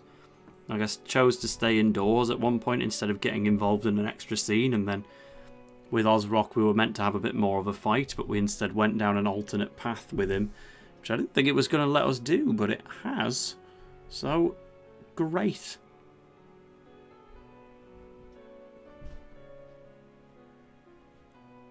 So, alright. Everyone said their goodbyes. And I will see you at some point in the future for another one. Probably.